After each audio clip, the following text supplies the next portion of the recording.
अन्धस्य ज्ञानाञ्जनशलाखया चक्षुरुन्मीलितं येन तस्मै श्रीगुरुवे नमः। श्रीचैतन्यमनोभीष्टं स्थापितं येन भूतले स्वयं रूपकदा मह्यं ददाति स्वपदान्तिकं।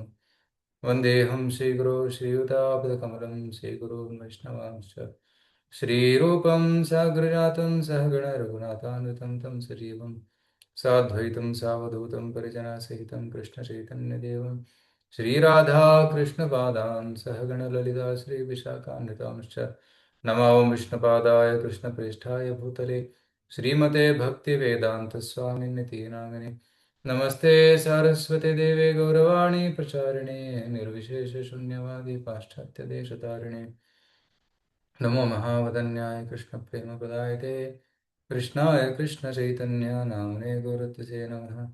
हे कृष्ण करुणा सिंधो दीनबंधो जगत्पते गोपेश गोपिका कांत राधा कांत नमोस्तुते। तप्त कांचन गौरांगी राधे वृंदावनेश्वरी वृषभानुसुते देवी प्रणमामि हरिप्रिये। वाञ्छाकल्पतरुभ्यश्च कृपा सिन्धुभ्य एव च पतितानां पावनेभ्यो वैष्णवेभ्यो नमो नमः। जय श्री कृष्ण चैतन्य प्रभु नित्यानंद श्री अद्वैत गदाधर श्रीवासादि गौरभक्तवृंद। हरे कृष्ण कृष्ण कृष्ण हरे हरे हरे राम राम राम हरे हरे। मूकं करोति वाचालं गङ्गं लङ्घयते गिरिं यत्कृपातमहं वन्दे श्रीगुरो दीनतारिणं परमानन्दमाधवं श्रीचैतन्येश्वरम्। ॐ नमो भगवते वासुदेवाय। ॐ नमो भगवते वासुदेवाय। ॐ नमो भगवते वासुदेवाय। नारायणं नमस्कृत्य नरं चैव नरोत्तमं देवीं सरस्वतीं व्यासं ततो जयमुदीरयेत्। नष्टप्रायेषु भद्रेषु नित्यं भागवत सेवया भगवती उत्तमश्लोके भक्तिर्भवति नैष्टिकी। कृष्णाय वासुदेवाय देवकी नन्दनाय च नन्दगोपकुमाराय गोविन्दाय नमो नमः। हरे कृष्ण। ಶ್ರೀಮದ್ಭಾಗವತಂ 6ನೇ ಸ್ಕಂದ. ಆಕ್ಚುಲಿ ಭಾಗವತದಲ್ಲಿ 10 ವಿಷಯಗಳಿವೆ. ನನ್ನ ಸೌಂಡ್ ಬರ್ತಾ ಇಲ್ಲ ನಮ್ಗೆ. ಸೌಂಡ್ ಬರ್ತಾ ಇಲ್ವಾ? ಹರೇ ಕೃಷ್ಣ. ಬರ್ತಾ ಇದೆ ಪ್ರಭುಜಿ. ಬರ್ತಾ ಇದೆ. ಓಕೆ, ಇನ್ನು ಸ್ವಲ್ಪ ಇನ್ಕ್ರೀಸ್ ಮಾಡ್ತೇನಂತೆ. ಹರೇ ಕೃಷ್ಣ ಕೃಷ್ಣ ಕೃಷ್ಣ ಹರೇ ಹರೇ ಹರೇ ರಾಮ ರಾಮ ರಾಮ ಹರೇ ಹರೇ. ಸೊ ಭಾಗವತದಲ್ಲಿ 10 ವಿಷಯಗಳಿವೆ. ಅತ್ರ ಸರ್ಗ ವಿಸರ್ಗಶ್ಚ ಸ್ಥಾನಂ ಪೋಷಣಮೂತಯಃ ಮನ್ವಂತರೀಶಾನುಕತ ನಿರೋಧ ಮುಕ್ತಿರಾಶ್ರಯಃ. 10 ವಿಷಯಗಳು. ಈ 10 ವಿಷಯಗಳಲ್ಲಿ ಪ್ರಥಮ 3 ವಿಷಯಗಳು ಸರ್ಗ ವಿಸರ್ಗಶ್ಚ ಸ್ಥಾನಂ, 3 ವಿಷಯಗಳು ಇಲ್ಲಿವರೆಗೂ ಚರ್ಚೆ ಆಗಿದೆ. ಪ್ರಥಮ 5 ಸ್ಕಂದಗಳಲ್ಲಿ ಸರ್ಗ ವಿಸರ್ಗ ಮತ್ತು ಸ್ಥಾನ, ಈ 3 ವಿಷಯಗಳ ಚರ್ಚೆ ಆಗಿದೆ. ಸರ್ಗ ಅಂತಂದ್ರೆ ಭಗವಂತನು ಮಾಡಿದಂತಹ ಸೃಷ್ಟಿ, ರೈಟ್? ಸಾಕ್ಷಾತ್ ಮಹಾವಿಷ್ಣುವಿನಿಂದ ಪ್ರಾರಂಭವಾದಂತಹ ಸೃಷ್ಟಿ, ಅದಕ್ಕೆ ಸರ್ಗ ಅಂತ ಕರೀತಾರೆ. ವಿಸರ್ಗ ಅಂದ್ರೆ ಬ್ರಹ್ಮಾಜಿ ಮಾಡಿದಂತಹ ಸೃಷ್ಟಿ, ಅದು ವಿಸರ್ಗ. ಸೊ ಪ್ರಥಮ ಸ್ಕಂದ ಮತ್ತೆ ದ್ವಿತೀಯ ಸ್ಕಂದದಲ್ಲಿ ಸರ್ಗದ ಬಗ್ಗೆ ವರ್ಣನೆ ಹೆಚ್ಚಿದೆ. ಅದು ತೃತೀಯ ಸ್ಕಂದದಿಂದ ವಿಸರ್ಗದ ಬಗ್ಗೆ ಹೆಚ್ಚು ವರ್ಣನೆ ಇದೆ. ಸೊ ಪಂಚಮಹಾಭೂತಗಳ ಸೃಷ್ಟಿ, ಮಹತ್ತತ್ವದ ಸೃಷ್ಟಿ, 24 ಅಂಶಗಳ ಒಂದು ಸೃಷ್ಟಿ ಏನಿದೆ ಅದಕ್ಕೆ ಸರ್ಗ ಅಂತ ಕರೀತಾರೆ. ಆ ಸೃಷ್ಟಿಯನ್ನು ಉಪಯೋಗಿಸಿ ಬ್ರಹ್ಮ ಇನ್ನಿಷ್ಟು ಸೃಷ್ಟಿಯನ್ನು ಮಾಡ್ತಾನೆ, ಎಲ್ಲ ಜೀವಿಗಳಿಗೆ ದೇಹವನ್ನ ಒದಗಿಸಿಕೊಡ್ತಾನೆ, ಅದಕ್ಕೆ ವಿಸರ್ಗ ಅಂತ ಕರೀತಾರೆ. ಸೊ ಮಹಾವಿಷ್ಣುವಿನ ಸೃಷ್ಟಿಗೆ ಸರ್ಗ ಅಂತ ಕರೀತಾರೆ, ಬ್ರಹ್ಮಾಜಿ ಮಾಡಿದಂತಹ ಸೃಷ್ಟಿಗೆ ವಿಸರ್ಗ ಅಂತ ಕರೀತಾರೆ. ಸೊ ಬ್ರಹ್ಮಾಜಿ ಎಲ್ಲಾ ಜೀವಿಗಳಿಗೆ ಸ್ಥಾನವನ್ನ ನೀಡ್ತಾನೆ. 14 ಲೋಕಗಳನ್ನ ಸೃಷ್ಟಿ ಮಾಡಿ ಯಾವ ಲೋಕದಲ್ಲಿ ಯಾರು ಇರಬೇಕು, ಯಾವ ಕೆಲಸಗಳನ್ನ ಅವ್ರು ಮಾಡಬೇಕು, ಯಾವ ರೀತಿ ಪ್ರಕೃತಿಯಲ್ಲಿ ಇರ್ತದೆ, ಯಾವ ರೀತಿ ಸೌಕರ್ಯಗಳು ಇರ್ತವೆ, ಅದನ್ನೆಲ್ಲ ಬ್ರಹ್ಮದೇವರು ಸೃಷ್ಟಿ ಮಾಡ್ತಾರೆ. ಅದು ವಿಸರ್ಗ. ಅಂದ್ರೆ ಎಲ್ಲ ಜೀವಿಗಳು ಎಲ್ಲಿ ಇರ್ತಾರೆ ಮತ್ತೆ ಅವು ಯಾವ ಕಾರ್ಯಗಳನ್ನು ಮಾಡ್ತಾರೆ, ಯಾವ ರೀತಿ ಭಗವಂತನ ಸೇವೆಯನ್ನು ಕೂಡ ಮಾಡ್ತಾರೆ, ಅದಕ್ಕೆ ಸ್ಥಾನ ಅಂತ ಕರೀತಾರೆ. 5ನೇ ಸ್ಕಂದದಲ್ಲಿ ಈ ಸ್ಥಾನದ ವಿಷಯದ ಕುರಿತಾಗಿ ಚರ್ಚೆ ಆಗಿದೆ. ಕರೆಕ್ಟ್. ಸೊ ನಾವು ತುಂಬಾ ಡೀಟೇಲ್ ಆಗಿ ಚರ್ಚೆ ಮಾಡಿದ್ವಿ. 14 ಲೋಕಗಳು ಯಾವುವು, ಯಾವ ಲೋಕದಲ್ಲಿ ಯಾರು ಇರ್ತಾರೆ, ಅಲ್ಲಿ ಯಾವ ಕರ್ತವ್ಯಗಳನ್ನು ಮಾಡ್ತಾರೆ. ವಿಶೇಷವಾಗಿ ಜಂಬೂ ದ್ವೀಪದಲ್ಲಿರುವಂತಹ 9 ವರ್ಷಗಳು, ಭಾರತ ವರ್ಷ, ಕಿಂಪುರುಷ ವರ್ಷ, ಹರಿವರ್ಷ, ಇಲಾವೃತ ವರ್ಷ ಇತ್ಯಾದಿ ವರ್ಷಗಳಲ್ಲಿ ಯಾರು ಭಕ್ತರಿರ್ತಾರೆ, ಅಲ್ಲಿ ಯಾವ ಭಗವಂತನ ಅವತಾರದ ಪೂಜೆಯನ್ನು ಮಾಡ್ತಾರೆ, ಮತ್ತೆ ಯಾವ ಪ್ರಾರ್ಥನೆಗಳನ್ನ ಸಲ್ಲಿಸ್ತಾರೆ, ಅಲ್ಲಿ ವಿಶೇಷತೆ ಏನು ಅನ್ನೋದನ್ನು ಕಲ್ತಿದ್ದೀವಿ. ಮತ್ತೆ ವಿಶೇಷವಾಗಿ ಭಾರತ ವರ್ಷದ ಒಂದು ಮಹಿಮೆಯನ್ನು ಕೂಡ ಅಲ್ಲಿ ತಿಳ್ಕೊಂಡಿದ್ದೀವಿ. ಸೊ ಈ ಸ್ಟ್ರಕ್ಚರ್ ಆಫ್ ದ ಯೂನಿವರ್ಸ್ ಇದನ್ನೆಲ್ಲ ತಿಳ್ಕೊಂಡ ಮೇಲೆ ನಂತರ ಅಲ್ಲಿ ನರಕದ ವರ್ಣನೆ ಬಂತು. 14 ಲೋಕಗಳಲ್ಲಿ ಅತಿ ಕೆಳಮಟ್ಟದಲ್ಲಿ ಏನಿದೆ? ನರಕಲೋಕ. ಸೊ ಈ ನರಕ ಲೋಕದಲ್ಲಿ 28 ನರಕಗಳಿವೆ. ಈ ನರಕಗಳಲ್ಲಿ ಯಾರು ಪಾಪ ಕೆಲಸಗಳನ್ನು ಮಾಡಿರ್ತಾರೆ ಅವರನ್ನ ಇಲ್ಲಿ ಕಳಿಸಲಾಗ್ತದೆ. ಅವರಿಗೆ ಇಲ್ಲಿ ಕಷ್ಟ ಕೊಡಲಾಗ್ತದೆ. ಸೊ ಆ ಕಷ್ಟಗಳ ಬಗ್ಗೆ ಪರೀಕ್ಷಿತ್ ಮಹಾರಾಜ ಕೇಳಿದ. ಹಲವಾರು ನರಕಗಳು, ಲೈಕ್ ಕುಂಭಿಪಾಕ, ಸೂಚಿಮುಖ, ದೆನ್ ದರ್ ಇಸ್ ರೌರವ, ಮಹಾರೌರವ, ಈ ರೀತಿ ಹಲವಾರು ನರಕಗಳಿವೆ. ಈ ನರಕದಲ್ಲಿ ಇರುವಂತಹ ಯಾತನೆಯ ಬಗ್ಗೆ ಕೇಳಿ ಪರೀಕ್ಷಿತ ಮಹಾರಾಜನ ಹೃದಯದಲ್ಲಿ ಕರುಣೆ ಭಾವನೆ ಉಂಟಾಗ್ತದೆ. 6ನೇ ಸ್ಕಂದ ಪ್ರಾರಂಭವಾಗುವುದು ಅಲ್ಲಿಂದ. ಈ 6ನೇ ಸ್ಕಂದದಲ್ಲಿ ವಿಶೇಷವಾದ ಒಂದು ವಿಷಯ ಅಂತಂದ್ರೆ ಪೋಷಣ. 4ನೇ ವಿಷಯ ಸರ್ಗ, ವಿಸರ್ಗ, ಸ್ಥಾನ, ಪೋಷಣ. ಪೋಷಣ ಇಸ್ ದ 4th ಟಾಪಿಕ್. ಪೋಷಣ ಅಂದ್ರೆ ಭಕ್ತರ ರಕ್ಷಣೆ ಅಂತ ಅರ್ಥ. ಯಾವ ರೀತಿ ಭಗವಂತ ತನ್ನ ಭಕ್ತರಿಗೆ ರಕ್ಷಣೆಯನ್ನು ನೀಡ್ತಾನೆ, ವಿಶೇಷವಾದ ಅನುಗ್ರಹವನ್ನ ನೀಡ್ತಾನೆ, ಅದರ ಬಗ್ಗೆ ಇಲ್ಲಿ ತಿಳಿಸಲಾಗಿದೆ. ರೈಟ್, ಪೋಷಣಂ ತದ್ ಅನುಗ್ರಹ. ರೈಟ್. ಸೊ ಭಾಗವತದ 2ನೇ ಸ್ಕಂದದಲ್ಲಿ ಎಲ್ಲಾ ವಿಷಯಗಳಿಗೆ ಡೆಫಿನಿಷನ್ ಅನ್ನು ಕೊಟ್ಟಿದ್ದಾರೆ. ಪೋಷಣ ಅನ್ನುವ ವಿಷಯಕ್ಕೂ ಕೂಡ ಡೆಫಿನೇಷನ್ ಕೊಟ್ಟಿದ್ದಾರೆ.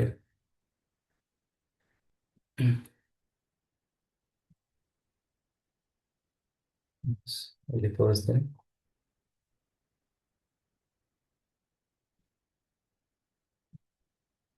ಭೂತ ಮಾತೇಂದ್ರಿಯ ಧಿಯಂ ಜನ್ಮ ಸರ್ಗ ಉದಾಹರದ. ಎಲ್ಲ ಭೂತ ಮತ್ತೆ ಮಾತ್ರ, ಪಂಚಮಹಾಭೂತ, ಪಂಚತನ್ಮಾತ್ರ, ಇಂದ್ರಿಯ, ಧಿಯ, ಬುದ್ಧಿ, ಇದರ ಸರ್ಗ, ಇದರ ಜನ್ಮಕ್ಕೆ ಸರ್ಗ ಅಂತ ಕರೀತಾರೆ. ಬ್ರಹ್ಮಣ ಗುಣವೈಷಮ್ಯ ವಿಸರ್ಗ ಪುರುಷ ಸ್ಮೃತಃ. ಸೊ ಬ್ರಹ್ಮಾಜಿ ಮಾಡಿದಂಥ ಸೃಷ್ಟಿಗೆ ವಿಸರ್ಗ ಅಂತ ಕರೀತಾರೆ. ಸ್ಥಿತಿ ವೈಕುಂಠ ವಿಜಯ. ಸ್ಥಿತಿ ಅಂತಂದ್ರೆ ವೈಕುಂಠ ವಿಜಯ. ಯಾವ ರೀತಿ ಜನರು, ಯಾವ ಭಕ್ತರು ಭಗವಂತನ ಆರಾಧನೆಯನ್ನು ಮಾಡ್ತಾರೆ ಹಲವಾರು ಲೋಕಗಳಲ್ಲಿ, ಅದು ಸ್ಥಿತಿ. ಪೋಷಣಂ ತದ್ ಅನುಗ್ರಹ. ಪೋಷಣ ಅಂತಂದ್ರೆ ಕೃಷ್ಣ ತನ್ನ ಭಕ್ತರಿಗೆ ಕೊಡುವಂತಹ ವಿಶೇಷ ಅನುಗ್ರಹ. ಮನ್ವಂತರಾಣಿ ಸದ್ಧರ್ಮ. ಮನ್ವಂತರಾಣಿ ಅಂತಂದ್ರೆ ಸದ್ಧರ್ಮ. ಯಾವ ಮನುವಿನ ಕಾಲದಲ್ಲಿ ಯಾವ ರೀತಿ ಧರ್ಮದ ಆಚರಣೆ ಮಾಡ್ತಾರೆ ಅನ್ನೋದು ಮನ್ವಂತರ. ಊತಿ ಕರ್ಮವಾಸನ, ಅದು 7ನೇ ಸ್ಕಂದದ ವಿಷಯ. ಊತಯ, ಅದು ಕರ್ಮವಾಸನ. ಕರ್ಮವಾಸನ ಅಂತಂದ್ರೆ ಒಳ್ಳೆಯ ವಾಸನೆಗಳು, ಅಂದ್ರೆ ಒಳ್ಳೆಯ ಸಂಸ್ಕಾರಗಳು ಮತ್ತು ಕೆಟ್ಟ ಸಂಸ್ಕಾರಗಳು, ಅದರ ಬಗ್ಗೆ ವರ್ಣನೆ ಬರ್ತದೆ. ಅದು ಮುಂದಿನ ಸ್ಕಂದದ 7ನೇ ಸ್ಕಂದದಲ್ಲಿ. 8ನೇ ಸ್ಕಂದದಲ್ಲಿ ಮನ್ವಂತರ, 14 ಮನುಗಳ ಒಂದು ಆಡಳಿತ, ಮತ್ತೆ ಅವರ ಆಡಳಿತದಲ್ಲಿ ಯಾವ ರೀತಿ ಅವರು ಧರ್ಮವನ್ನ ಪ್ರಚಾರ ಮಾಡ್ತಾರೆ, ಧರ್ಮದ ರಕ್ಷಣೆಯನ್ನು ಮಾಡ್ತಾರೆ ಅನ್ನೋದನ್ನ ವರ್ಣಿಸಿದ್ದಾರೆ. ಅವತಾರಾನುಚರಿತಂ ಹರಿಶ್ಚ ಅಸ್ಯಾನು ವರ್ತಿನಾಂ. ಈಶಾನುಕತ ಅಂತಂದ್ರೆ ಅದು ಅವತಾರಾನುಚರಿತಂ, ಹಲವಾರು ಅವತಾರಗಳ ಬಗ್ಗೆ ವರ್ಣನೆ. ಅದು 9ನೇ ಸ್ಕಂದದ ವಿಷಯ. ಪುಂಸಾಂ ಈಶ ಕಥಾ ಪ್ರೋಕ್ತ ನಾನಾಖ್ಯಾನ ಉಭ್ರಮಿತ. ಸೊ 9ನೇ ಸ್ಕಂದದಲ್ಲಿ ಹಲವಾರು ಕಥೆಗಳು ಬರ್ತವೆ, ಭಗವಂತನ ಕಥೆಗಳು, ಭಗವಂತನ ಅವತಾರಗಳು. ನಿರೋಧ ಅಸ್ಯಾನುಶಯನಂ. 11ನೇ ಸ್ಕಂದ ನಿರೋಧ. 12ನೇ ಸ್ಕಂದದಲ್ಲಿ ನಿರೋಧ. ಆತ್ಮನಃ ಸಹ ಶಕ್ತಿಭಿ ಮುಕ್ತಿರಿತ್ವಾನಕ ರೂಪಂ ಸ್ವರೂಪೇಣ ವಿಸ್ತೃತಿ. ಸೊ 11ನೇ ಸ್ಕಂದದಲ್ಲಿ ಮುಕ್ತಿಯ ವಿಷಯವನ್ನ ಚರ್ಚೆ ಮಾಡಲಾಗಿದೆ. ಮತ್ತು 10ಮ ಸ್ಕಂದದಲ್ಲಿ ಆಶ್ರಯ ವಿಷಯ. ಆಭಾಷಶ್ಚ ನಿರೋಧಶ್ಚ ಯತೋ ಅಸ್ತಿ ಅಧ್ಯವಸೀಯತೆ ಸ ಆಶ್ರಯ ಪರಂ ಬ್ರಹ್ಮ ಪರಮಾತ್ಮೇತಿ ಶಬ್ದತೆ. ಸೊ ಎಲ್ಲದಕ್ಕೂ ಆಶ್ರಯ ಯಾರಾಗಿದ್ದಾರೆ, ಅವನೇ ಪರಬ್ರಹ್ಮ ಕೃಷ್ಣ. ಸೊ ಅವರ ವರ್ಣನೆ 10ನೇ ಸ್ಕಂದದಲ್ಲಿ ಬರ್ತದೆ. ಸೊ ಈ ರೀತಿ ಈಗ ನಾವು 6ನೇ ಸ್ಕಂದದಲ್ಲಿದ್ದೀವಿ. ಇಲ್ಲಿ ಪೋಷಣ ತತ್ವದ ವಿಷಯವಿದೆ. ಪೋಷಣೆ ಹೇಗೆ ಭಗವಂತ ತನ್ನ ಭಕ್ತರಿಗೆ ಪೋಷಣೆಯನ್ನು ನೀಡ್ತಾನೆ. ಭಕ್ತರು ಕೆಲವೊಮ್ಮೆ ತಪ್ಪು ಮಾಡಿದರೂ ಕೂಡ ಅವರಿಗೆ ಪೋಷಣೆಯನ್ನ ರಕ್ಷಣೆಯನ್ನ ನೀಡ್ತಾನೆ, ಅನುಗ್ರಹವನ್ನು ನೀಡ್ತಾನೆ. ಅದು ಭಗವಂತನ ಸ್ವಭಾವ.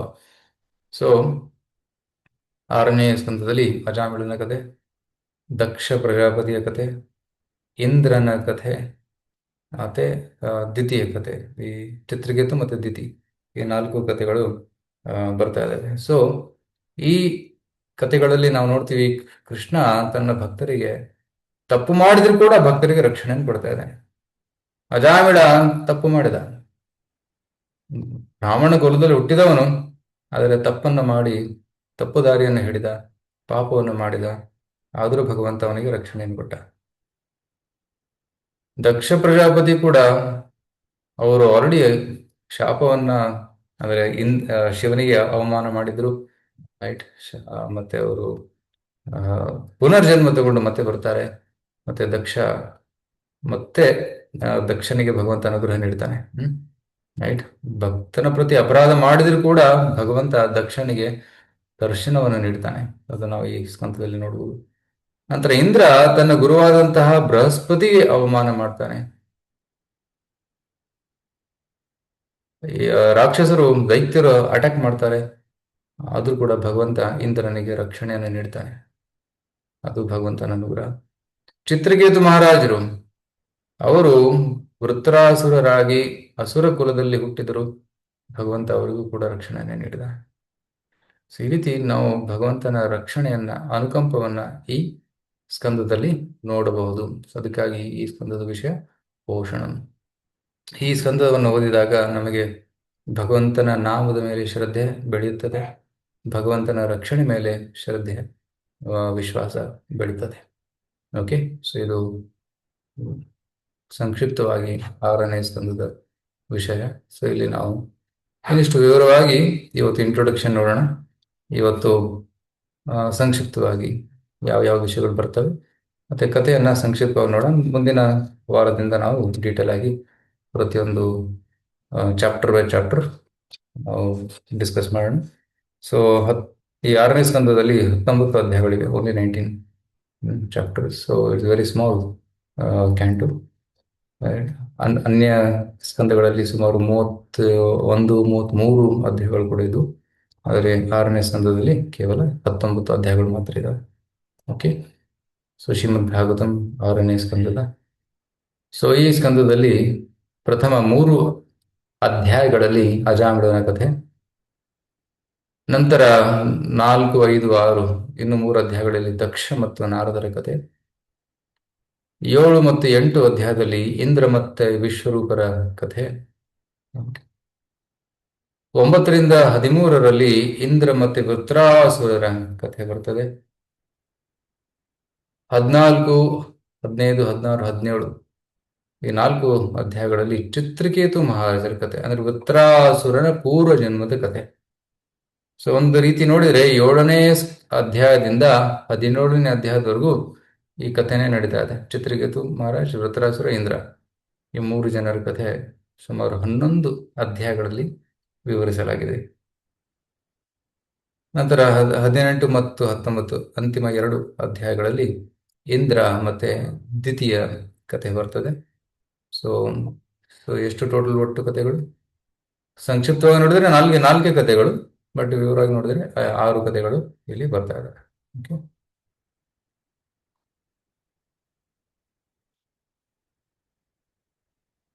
ಸೊ 5ನೇ ಸ್ಕಂದದ ವಿಷಯವಾಗಿತ್ತು ಸ್ಥಾನ. ಭೂಲೋಕ, ಸ್ವರ್ಗಲೋಕ, ಪಾತಾಳ ಲೋಕದ ನಿವಾಸಿಗಳ ವರ್ಣನೆ ಆಗಿತ್ತು. ಅವರ ಹೇಗೆ ಪಾತಾಳ ಲೋಕದ ಜನರು ಹೇಗೆ ಮುಕ್ತಿಯನ್ನು ಪಡೆಯಬಹುದು ಅನ್ನೋದು ಪ್ರಶ್ನೆ ಆಗಿತ್ತು. ಅದು 6ನೇ ಸ್ಕಂದದಲ್ಲಿ ವರ್ಣನೆ ಮಾಡಲಾಗಿದೆ. So Ajamila, Indra, Chitraketu main stories. So ನಾವು ಡೀಟೇಲ್ ಡಿಸ್ಕಸ್ ಮಾಡೋಣ. ಪೋಷಣಂ ತದ್ ಅನುಗ್ರಹ. ಪೋಷಣಂ ಎಂದರೆ ಭಗವಂತನ ಕರುಣೆ ಎಂದರ್ಥ. ಜೀವಿಗಳನ್ನು ರಕ್ಷಿಸುವಲ್ಲಿ ಭಗವಂತನು ಭಕ್ತರಿಗೆ ತನ್ನ ಕರುಣೆಯನ್ನು ತೋರಿಸುತ್ತಾನೆ. ಅವರು ಆಕಸ್ಮಿಕವಾಗಿ ಪಾಪದಲ್ಲಿ ಭಾಗಿಯಾಗಿದ್ದರೂ ಸಹ ಭಗವಂತ ರಕ್ಷಣೆಯನ್ನು ಕೊಡ್ತಾನೆ, ಅನುಗ್ರಹವನ್ನು ತೋರಿಸ್ತಾನೆ. ಅದು ಪೋಷಣಂ. ಸೊ ದಿಸ್ ಇಸ್ ಕಾಲ್ಡ್ ಪೋಷಣ. ಸೊ ಫಸ್ಟ್ ಕತೆ ಅಜಾಮಿಲನ ಕತೆ. ಸೊ ಅಜಾಮಿಲ ಒಬ್ಬ ಬ್ರಾಹ್ಮಣನ ಮಗನಾಗಿದ್ದ. ಸೊ ಚಿಕ್ಕವನಿರುವಾಗ ಅವನು ಎಲ್ಲ ಶಿಷ್ಟಾಚಾರವನ್ನು ಕಲ್ತಿದ್ದ, ಮಂತ್ರಗಳನ್ನು ಕಲ್ತಿದ್ದ, ಒಳ್ಳೆ ಪೂಜಾ ಕಾರ್ಯಗಳನ್ನು ಮಾಡ್ತಾ ಇದ್ದ, ಪಾಪ ಕಾರ್ಯದಲ್ಲಿ ತೊಡಗಿರಲಿಲ್ಲ. ಸೊ ಒಂದು ದೊಡ್ಡವನಾದ್ಮೇಲೆ ಒಂದು ಮದುವೆ ಆಯಿತು. ಹೆಂಡತಿ ಜೊತೆ ಮನೇಲಿ ಇರ್ತಾ ಇದ್ದ, ತಂದೆ ತಾಯಿಗಳನ್ನ ನೋಡ್ತಾ ಇದ್ದ, ಪೂಜೆ ಕೂಡ ಮಾಡ್ತಾ ಇದ್ದ. ಸೊ ಬ್ರಾಹ್ಮಣನ ಕರ್ತವ್ಯಗಳನ್ನೆಲ್ಲ ಮಾಡ್ತಾ ಇದ್ದ. Right. So he was A very well cultured person ಅಂತ ಹೇಳ್ತಾರೆ ಭಾಗವತದಲ್ಲಿ. ಅವನ ಚರಿತ್ರೆ ತುಂಬಾ ಚೆನ್ನಾಗಿತ್ತು. ರೈಟ್. ಆದ್ರೂ ಕೂಡ ಅವನು ಒಮ್ಮೆ ಕಾಡಿಗೆ ಹೋದ. ಕಾಡಿಗೆ ಹೋದಾಗ ಅಲ್ಲಿ ಏನಾಯ್ತಂದ್ರೆ ಒಂದು ದೃಶ್ಯವನ್ನು ನೋಡ್ತಾನೆ. ಏನು ದೃಶ್ಯ? ಅಲ್ಲಿ ಕಾಡಿನಲ್ಲಿ ಮರದ ಹಿಂದೆ, ಬಳ್ಳಿಗಳ ಹಿಂದೆ ಆ, ಒಬ್ಬ ಶೂದ್ರ ಮತ್ತೆ ಒಬ್ಬಳು ವೇಶ್ಯೆ, ಇವರು ಒಂದು ಏನಂತಾರೆ ಇಂಟಿಮೇಟ್ ಟೈಮಲ್ಲಿ ಇದ್ರು. ಈ ದೃಶ್ಯವನ್ನು ನೋಡಿದ ದೃಶ್ಯ ಅವನ ಮನಸ್ಸಲ್ಲಿ ಕೂತ್ಕೊಂಡ್ಬಿಡ್ತು. ಮನಸ್ಸಲ್ಲಿ ಕೂತ್ಕೊಂಡಾಗ ಅವನು ಮಂತ್ರ ಓದೋಕೆ ಪ್ರಯತ್ನ ಪಟ್ಟ, ಆ, ಬೇರೆ ಕೆಲಸಗಳನ್ನ ಮಾಡೋಕ್ಕೆ ಪ್ರಯತ್ನ ಪಟ್ಟ, ಮನೆಗೆ ಓಡಿ ಹೋದ. ಸೊ ಆದರೂ ಕೂಡ ಅವನ ಮನಸ್ಸಲ್ಲಿರುವಂತಹ ಒಂದು ವಿಷಯ ಚಿತ್ರ ಅದು ಅದು ಮರೆಯಕ್ಕಾಗ್ಲಿಲ್ಲ. ಅವಳ ಬಗ್ಗೆ ಚಿಂತನೆ ಮಾಡ್ತಾ ಮಾಡ್ತಾ ಮಾಡ್ತಾ ಅವಳ ಮೇಲೆ ಆಸಕ್ತಿ ಉಂಟಾಯ್ತು. Right. This the nature of attachment. ಧ್ಯಾಯತೋ ವಿಷಯಾನ್ ಪುಂಸಃ. ಯಾವುದೇ ವಿಷಯದ ಮೇಲೆ ನಾವು ಧ್ಯಾನ ಮಾಡ್ತಾ ಕೂತ್ಕೊಂಡ್ರೆ ಏನಾಗ್ತದೆ? ಆಸಕ್ತಿ ಬೆಳೀತದೆ. ಅದು ಆಸಕ್ತಿ ಬೆಳೆದಾಗ ಅದು ಬೇಕು ಅಂತ ಅನಿಸ್ತದೆ. ಸೊ ವೇಶ್ಯೆ ಬಗ್ಗೆ ಚಿಂತನೆ ಮಾಡ್ತಾ ಮಾಡ್ತಾ ಅವನ ಮನಸ್ಸಲ್ಲಿ ಏನಾಯ್ತು? ಆ ವೇಶ್ಯೆ ಬೇಕು ನನಗೆ. ಅದಕ್ಕೆ ಹೋಗಿ ಮಾತಾಡ್ತಾನೆ, ನೀನು ನನ್ನ ಮದುವೆ ಆಗು ಅಂತ. ಆಗ ವೇಶ್ಯೆ ಹೇಳ್ತಾಳೆ, ಆಲ್ರೆಡಿ ನೀನು ಮದುವೆ ಆಗಿದೆಯಾ, ಸೊ ನನ್ನನ್ನು ಹೇಗೆ ನೋಡ್ಕೋತೀಯ? ಅವನು ಹೇಳ್ತಾನೆ, ಇಲ್ಲ, ನಾನು ಮನೆಯಿಂದ ಹೊರಗಾಗ್ತೀನಿ, ನನ್ನ ಹೆಂಡತಿ ಮಕ್ಕಳನ್ನು ಹೊರಗಾಗ್ತೀನಿ, ತಂದೆ ತಾನು ಹೊರಗಿರ್ತೀನಿ, ನಿನ್ನ ನೋಡ್ಕೊತೀನಿ. ಆಗ ಇವನು ಮದುವೆ ಮಾಡ್ಕೊಂಡು ಬರ್ತಾನೆ, ವೇಶ್ಯನ ಕರ್ಕೊಂಡ್ ಬರ್ತಾನೆ. ಕರ್ಕೊಂಡ್ಬಂದು ಮನೆಯಲ್ಲಿರುವಂಥ ಎಲ್ಲರನ್ನೂ ಹೊರಗಾಗ್ತಾನೆ, ತಂದೆ ತಾಯಿ ಹೆಂಡತಿಯನ್ನು ಕೂಡ ಹೊರಗಾಗ್ತಾನೆ. ಸೊ ಎಷ್ಟು ಪಾಪಿ ಆಗ್ಬಿಟ್ಟ. ಮತ್ತೆ ಇವಳ ವೇಶ್ಯೆಯ ಒಂದು ಡಿಮ್ಯಾಂಡ್ಸ್ ಅನ್ನ ಫುಲ್ಫಿಲ್ ಮಾಡೋದಕ್ಕೆ ಇವನು ದರೋಡೆ, ಕೊಲೆ, ಕಳ್ಳತನ ಎಷ್ಟೊಂದು ಮಾಡಕ್ ಸ್ಟಾರ್ಟ್ ಮಾಡ್ದ, ಅತ್ಯಾಚಾರವನ್ನು ಮಾಡಕ್ ಸ್ಟಾರ್ಟ್ ಮಾಡ್ದ. ಎಲ್ಲ ಚರಿತ್ರೆಯನ್ನ ಕಳ್ಕೊಂಡ್ಬಿಟ್ಟ. ನಷ್ಟ ಸುದುರಾಚಾರು, ನಷ್ಟ ಆಚಾರು, ದಾಸ್ಯ ಸಂಸರ್ಗ ದೂಷಿತ. ರೈಟ್. ಸೊ ಈ ದಾಸಿ ಅಥವಾ ಈ ವೇಶ್ಯೆಯ ಸಂಪರ್ಕದಿಂದ ಎಲ್ಲಾ ಸದಾಚಾರವನ್ನ ಕಳ್ಕೊಂಡ್ಬಿಟ್ಟ. ಸೊ ಸೊ ಈ ರೀತಿ ಅವಳ ಜೊತೆ ಸಂಭೋಗವನ್ನು ಮಾಡಿ ಸುಮಾರು 10 ಮಕ್ಕಳನ್ನು ಪಡೆದುಕೊಂಡ. ಸುಮಾರು 80 ವರ್ಷಕ್ಕಿಂತ ಹೆಚ್ಚು ಇರುವಾಗ ಅಜಾಮಿಳನಿಗೆ ಒಂದು ಚಿಕ್ಕ ಮಗು ಆಯ್ತಂತೆ. ಸೊ ಅಷ್ಟು ಕಾಮ ಮತ್ತೆ ಸಂಭೋಗದ ಆಸೆ ಅವನಲ್ಲಿತ್ತು. ಸೊ ಈ ರೀತಿ ಪಾಪ ಕಾರ್ಯದಲ್ಲಿ ತೊಡಗಿದ ಕಾರಣ ಅವನ ಪಾಪದ ಕೊಡ ತುಂಬ್ತಾ ಇತ್ತು. ಸೊ ಅವನ ಅಂತಿಮ ಸಮಯ ಬಂದಾಗ ಈ ಯಮದೂತರು ಬರ್ತಾರೆ. ಯಮದೂತರು ಬಂದು ಹೇಳ್ತಾರೆ, ಯಮದೂತರು ಬಂದು ಅವನ ಕೊರಳಿಗೆ ಹಗ್ಗವನ್ನು ಕಟ್ಟಿ ಅವನ ಪ್ರಾಣವನ್ನ, ಆತ್ಮವನ್ನ ಎಳೆಯೋದಕ್ಕೆ ಪ್ರಯತ್ನ ಪಡ್ತಾರೆ. ರೈಟ್. ಸೊ ಯಮದೂತರು ಸತ್ಯ, ಕೆಲವರು ನಂಬಲಿಕ್ಕಿಲ್ಲ. ಯಮದೂತರು ಇವೆಲ್ಲ ಕಟ್ಟ ಕಥೆಗಳು, ಯಾರು ನೋಡಿದ್ದಾರೆ ಅವರನ್ನ? It's impossible to believe in them. ನಂಬಿಕೆ ಇಡೋದು ಕಷ್ಟ ಅಂತ ಹೇಳ್ತಾರೆ ಕೆಲವರು. ಆದರೆ ಯಮದೂತರು ಇದ್ದಾರೆ, ಯಮರಾಜರು ಕೂಡ ಇದ್ದಾರೆ. ಸೊ ನಾವು ಮಾಡುವಂತಹ ಎಲ್ಲ ಕಾರ್ಯಗಳನ್ನ ನೋಡ್ತಾ ಇದ್ದಾರೆ, ರೆಕಾರ್ಡ್ ಮಾಡ್ತಾ ಇದ್ದಾರೆ, ಮತ್ತು ಸೂಕ್ತವಾದ ಸಮಯ ಬಂದಾಗ ಪ್ರತಿಕ್ರಿಯೆಯನ್ನ, ಫಲವನ್ನ ಕೊಡ್ತಾರೆ. ಸೊ ಇಷ್ಟು ಪಾಪ ಮಾಡಿದ್ರು ಅಜಾಮಿಲ, ಆದ್ರೆ ಅವರು ನರ್ಕಕ್ಕೆ ಹೋಗ್ಲಿಲ್ಲ. ಯಾಕೆ ಗೊತ್ತಾ? ಅಲ್ಲಿ ತನ್ನ ಮಗ ಇದ್ದ, ಆ ಕೋಣೆಯಲ್ಲಿ ಆಟ ಆಡ್ತಾ ಇದ್ದ. ಏನೋ ಒಂದು ಪುಣ್ಯ, ಅಜಾಮಿಲನ ಪುಣ್ಯ ಏನಂತಂದ್ರೆ ಆ ಮಗುವಿನ ಹೆಸರು ನಾರಾಯಣ ಅಂತ ಕೊಟ್ಟಿದ್ದ. ಸೊ ಪ್ರತಿ ಸಲ ನಾರಾಯಣ ಬಾ ಇಲ್ಲಿ, ನಾರಾಯಣ ಕೂತ್ಕೋ, ನಾರಾಯಣ ನೀರು ತಗೊಂಬ, ನಾರಾಯಣ ಊಟ ಮಾಡು ಅಂತ ನಾರಾಯಣ ನಾರಾಯಣ ನಾರಾಯಣ ಅಂತ ಮಾತಾಡ್ತಾ ಇದ್ದ. ಈ ಕಾರಣದಿಂದ ಅವನ ಒಂದು ಸುಕೃತಿ ಬೆಳೀತಾ ಇತ್ತು. ಸೊ ಈ ಅಂತಿಮ ಸಮಯದಲ್ಲಿ ಯಮದೂತರು ಬಂದು ಕಾಣಿಸಿಕೊಂಡಾಗ ಅವನಿಗೆ ತುಂಬಾ ಭಯ ಆಯಿತು. ಅಕ್ಕಪಕ್ಕದಲ್ಲಿ ಯಾರೂ ಇರಲಿಲ್ಲ. ಅಂತ ಕೂಗ್ತಾನೆ, ನಾರಾಯಣ ಅಂತ ಕೂಗಿದಾಗ ವೈಕುಂಠದಲ್ಲಿರುವಂತಹ ನಾರಾಯಣರು ಕೇಳ್ತಾರೆ, ಓ ಯಾರು ನನ್ನ ನಾಮವನ್ನು ಕೂಗ್ತಾ ಇದ್ದಾರೆ. ವಿಷ್ಣು ದೂತರೇ, ಬೇಗ ಹೋಗಿ, ಬೇಗ ಹೋಗಿ ಆ, ಅಜಾಮಿಳನನ್ನ ರಕ್ಷಿಸಿ ಅಂತ ಕಳಿಸ್ತಾರೆ. ಸೊ ಆಗ ಅವರು ಬರ್ತಾರೆ, ಬಂದು ಅಜಾಮಿಳನಿಗೆ ರಕ್ಷಣೆಯನ್ನ ಕೊಡ್ತಾರೆ. ಹ್ಮ್. ಸೊ ಇಲ್ಲಿ ನೋಡಿ, ಯಮದೂತರು ಅಜಾಮಿಳನ ಆತ್ಮವನ್ನ ಎಳಿತಾ ಇದ್ದಾರೆ. ಅಜಾಮಿಳನ ಕಣ್ಣು ನೋಡಿ ಎಷ್ಟು ಭಯದಲ್ಲಿ ಭಯಭೀತನಾಗಿದ್ದಾನೆ, ಫುಲ್ಲಿ ಆಂಕ್ಷಿಯಸ್. ನಾರಾಯಣ ಅಂತ ಕೂಗಿದ ತಕ್ಷಣ ವಿಷ್ಣುದೂತರು ಬರ್ತಾರೆ. ವಿಷ್ಣುದೂತರು ಬಂದು, ಸ್ಟಾಪ್ ಇಟ್. ನೀವು ಅಜಾಮಿಳನನ್ನ ಕರೆದುಕೊಂಡು ಹೋಗಂಗಿಲ್ಲ, ಅವನನ್ನು ಬಿಟ್ಟು ಹೋಗ್ಬೇಕು. ನೀವು ಯಾರು ಅಂತ ಯಮದೂತರು ಕೇಳ್ತಾರೆ. ವಿಷ್ಣುದೂತರು ಹೇಳ್ತಾರೆ, ನಾವು ವಿಷ್ಣುವಿನ ಆ ದೂತರು. ಯಮರಾಜ್ ಹೇಳಿದೆ, ಯಮದೂತರು ಹೇಳ್ತಾರೆ, ಆಕ್ಚುಲಿ ನಾವು ತಪ್ಪು ಮಾಡ್ತಾ ಇಲ್ಲ, ಯಾಕಂದ್ರೆ ನಾವು ಅರೆಸ್ಟ್ ವಾರೆಂಟ್ ತಗೊಂಡ್ ಬಂದಿದ್ದೀವಿ. ಈ ಒಂದು ಹಿಸ್ಟ್ರಿ ಏನಿದೆ ಎಲ್ಲ ಗೊತ್ತು ನಮಗೆ, ಕಂಪ್ಲೀಟ್ ಆಗಿ ಗೊತ್ತು. ಸೊ ಅವನು ಪಾಪ ಕಾರ್ಯಗಳನ್ನು ಮಾಡಿದ್ದಾನೆ, ಅದಕ್ಕೋಸ್ಕರ ಅವನಿಗೆ ಶಿಕ್ಷೆ ಆಗ್ಲೇಬೇಕು, ಅವನನ್ನ ತಗೊಂಡು ಹೋಗ್ತಾ ಇದೀವಿ ನಾವು. ಸೊ ಆಗ ವಿಷ್ಣುದೂತರು ಕೇಳ್ತಾರೆ, ನಿಮ್ಗೆ ಧರ್ಮ ಅನ್ನೋದು ಗೊತ್ತಿಲ್ವಾ? ಆಗ ಯಮದೂತರು ಹೇಳ್ತಾರೆ, ಹೌದು ನಮ್ಗೆ ಗೊತ್ತು, ರೈಟ್, ವೇದದಲ್ಲಿ ಏನ್ ಕೊಟ್ಟಿದೆ ಅದೇ ಧರ್ಮ. ಸೊ ವೇದದಲ್ಲಿ ಕೊಟ್ಟಿದ್ದಾರೆ, ನಾವು ಯಾರು ಪಾಪ ಮಾಡ್ತಾರೆ ಅವರಿಗೆ ಪಾಪದ ಪ್ರತಿಕ್ರಿಯೆ ಆಗ್ಲೇಬೇಕು, ಅದಕ್ಕೋಸ್ಕರ ಇವನ್ ತಗೊಂಡು ಹೋಗ್ತಾ ಇದೀವಿ. ಸೊ ಧರ್ಮ ಅಂದ್ರೆ ಇದೆ. ಸೊ ಯಾರು ಪಾಪ ಮಾಡಿದಾರೆ ಅವ್ರಿಗೆ ಕಷ್ಟ, ಯಾರು ಪುಣ್ಯ ಮಾಡಿದ ಅವ್ರಿಗೆ ಸುಖ. ಆಗ ವಿಷ್ಣುದೂತರು ಹೇಳ್ತಾರೆ, ಯಮದೂತರೇ, ನಿಮಗೆ ಧರ್ಮ ಅನ್ನೋದು ಗೊತ್ತಿಲ್ಲ. ರಾಮಿಲ ನಾರಾಯಣನ ನಾಮವನ್ನ ಉಚ್ಚಾರಣೆ ಮಾಡಿದ್ದಾನೆ, ಈ ನಾಮೋಚ್ಚಾರಣೆಯಿಂದ ಅವನ ಸಕಲ ಪಾಪಗಳು ನಾಶವಾಗಿವೆ. ಇದು ಧರ್ಮ. ನಿಮಗೆ ಈ ಉನ್ನತವಾದ ಧರ್ಮದ ತತ್ವ ನಿಮ್ಗೆ ಗೊತ್ತಿಲ್ಲ, ನೀವು ಹೋಗಿ ನಿಮ್ಮ ಸ್ವಾಮಿ ಯಮರಾಜರಿಗೆ ಕೇಳಿ, ಅವ್ರಿಗೆ ಗೊತ್ತು ಈ ಧರ್ಮದ ಬಗ್ಗೆ. ಆಗ ಯಮದೂತರಿಗೆ ಸ್ವಲ್ಪ ಕನ್ಫ್ಯೂಸ್ ಆಯ್ತು, ಇದ್ರ ಬಗ್ಗೆ ನಾವು ಎಂದು ಕೇಳೇ ಇಲ್ಲ. ಆಗ ಯಮದೂತರು ಏನ್ ಮಾಡ್ತಾರೆ, ಎಲ್ಲರೂ ತಕ್ಷಣ ಯಮರಾಜರ ಹತ್ರ ಹೋಗ್ತಾರೆ. ಸ್ವಾಮಿ, ಇವತ್ತು ಒಂದು ಅದ್ಭುತ ಘಟನೆ ಆಯ್ತು. ಯಾರೋ 4 ಜನ ಬಂದು ನಮ್ಮನ್ನ ತಡೆಗಟ್ಟಿದ್ರು. ನೀವು ಅಜಾಮಿಳನನ್ನ ಕೊಂಡೊಯ್ಯಂಗಿಲ್ಲ, you should keep him here only. ಅವನು ನರಕಕ್ಕೆ ಹೋಗಕ್ಕೆ ಯೋಗ್ಯನಲ್ಲ, ಯಾಕಂದ್ರೆ ಅವನು ನಾರಾಯಣನ ನಾಮವನ್ನು ತಗೊಂಡಿದ್ದಾನಂತೆ. ಇದು ಸತ್ಯನಾ? ಯಮರಾಜರು ಹೇಳಿ, ನೀವೇ ಶ್ರೇಷ್ಠ ಅಂತ ನಮಗೆ ಗೊತ್ತಿತ್ತು, ಆದ್ರೆ ನಿಮ್ಗಿಂತಲೂ ಮೇಲೆ ಯಾರಾದ್ರೂ ಇದ್ದಾರಾ?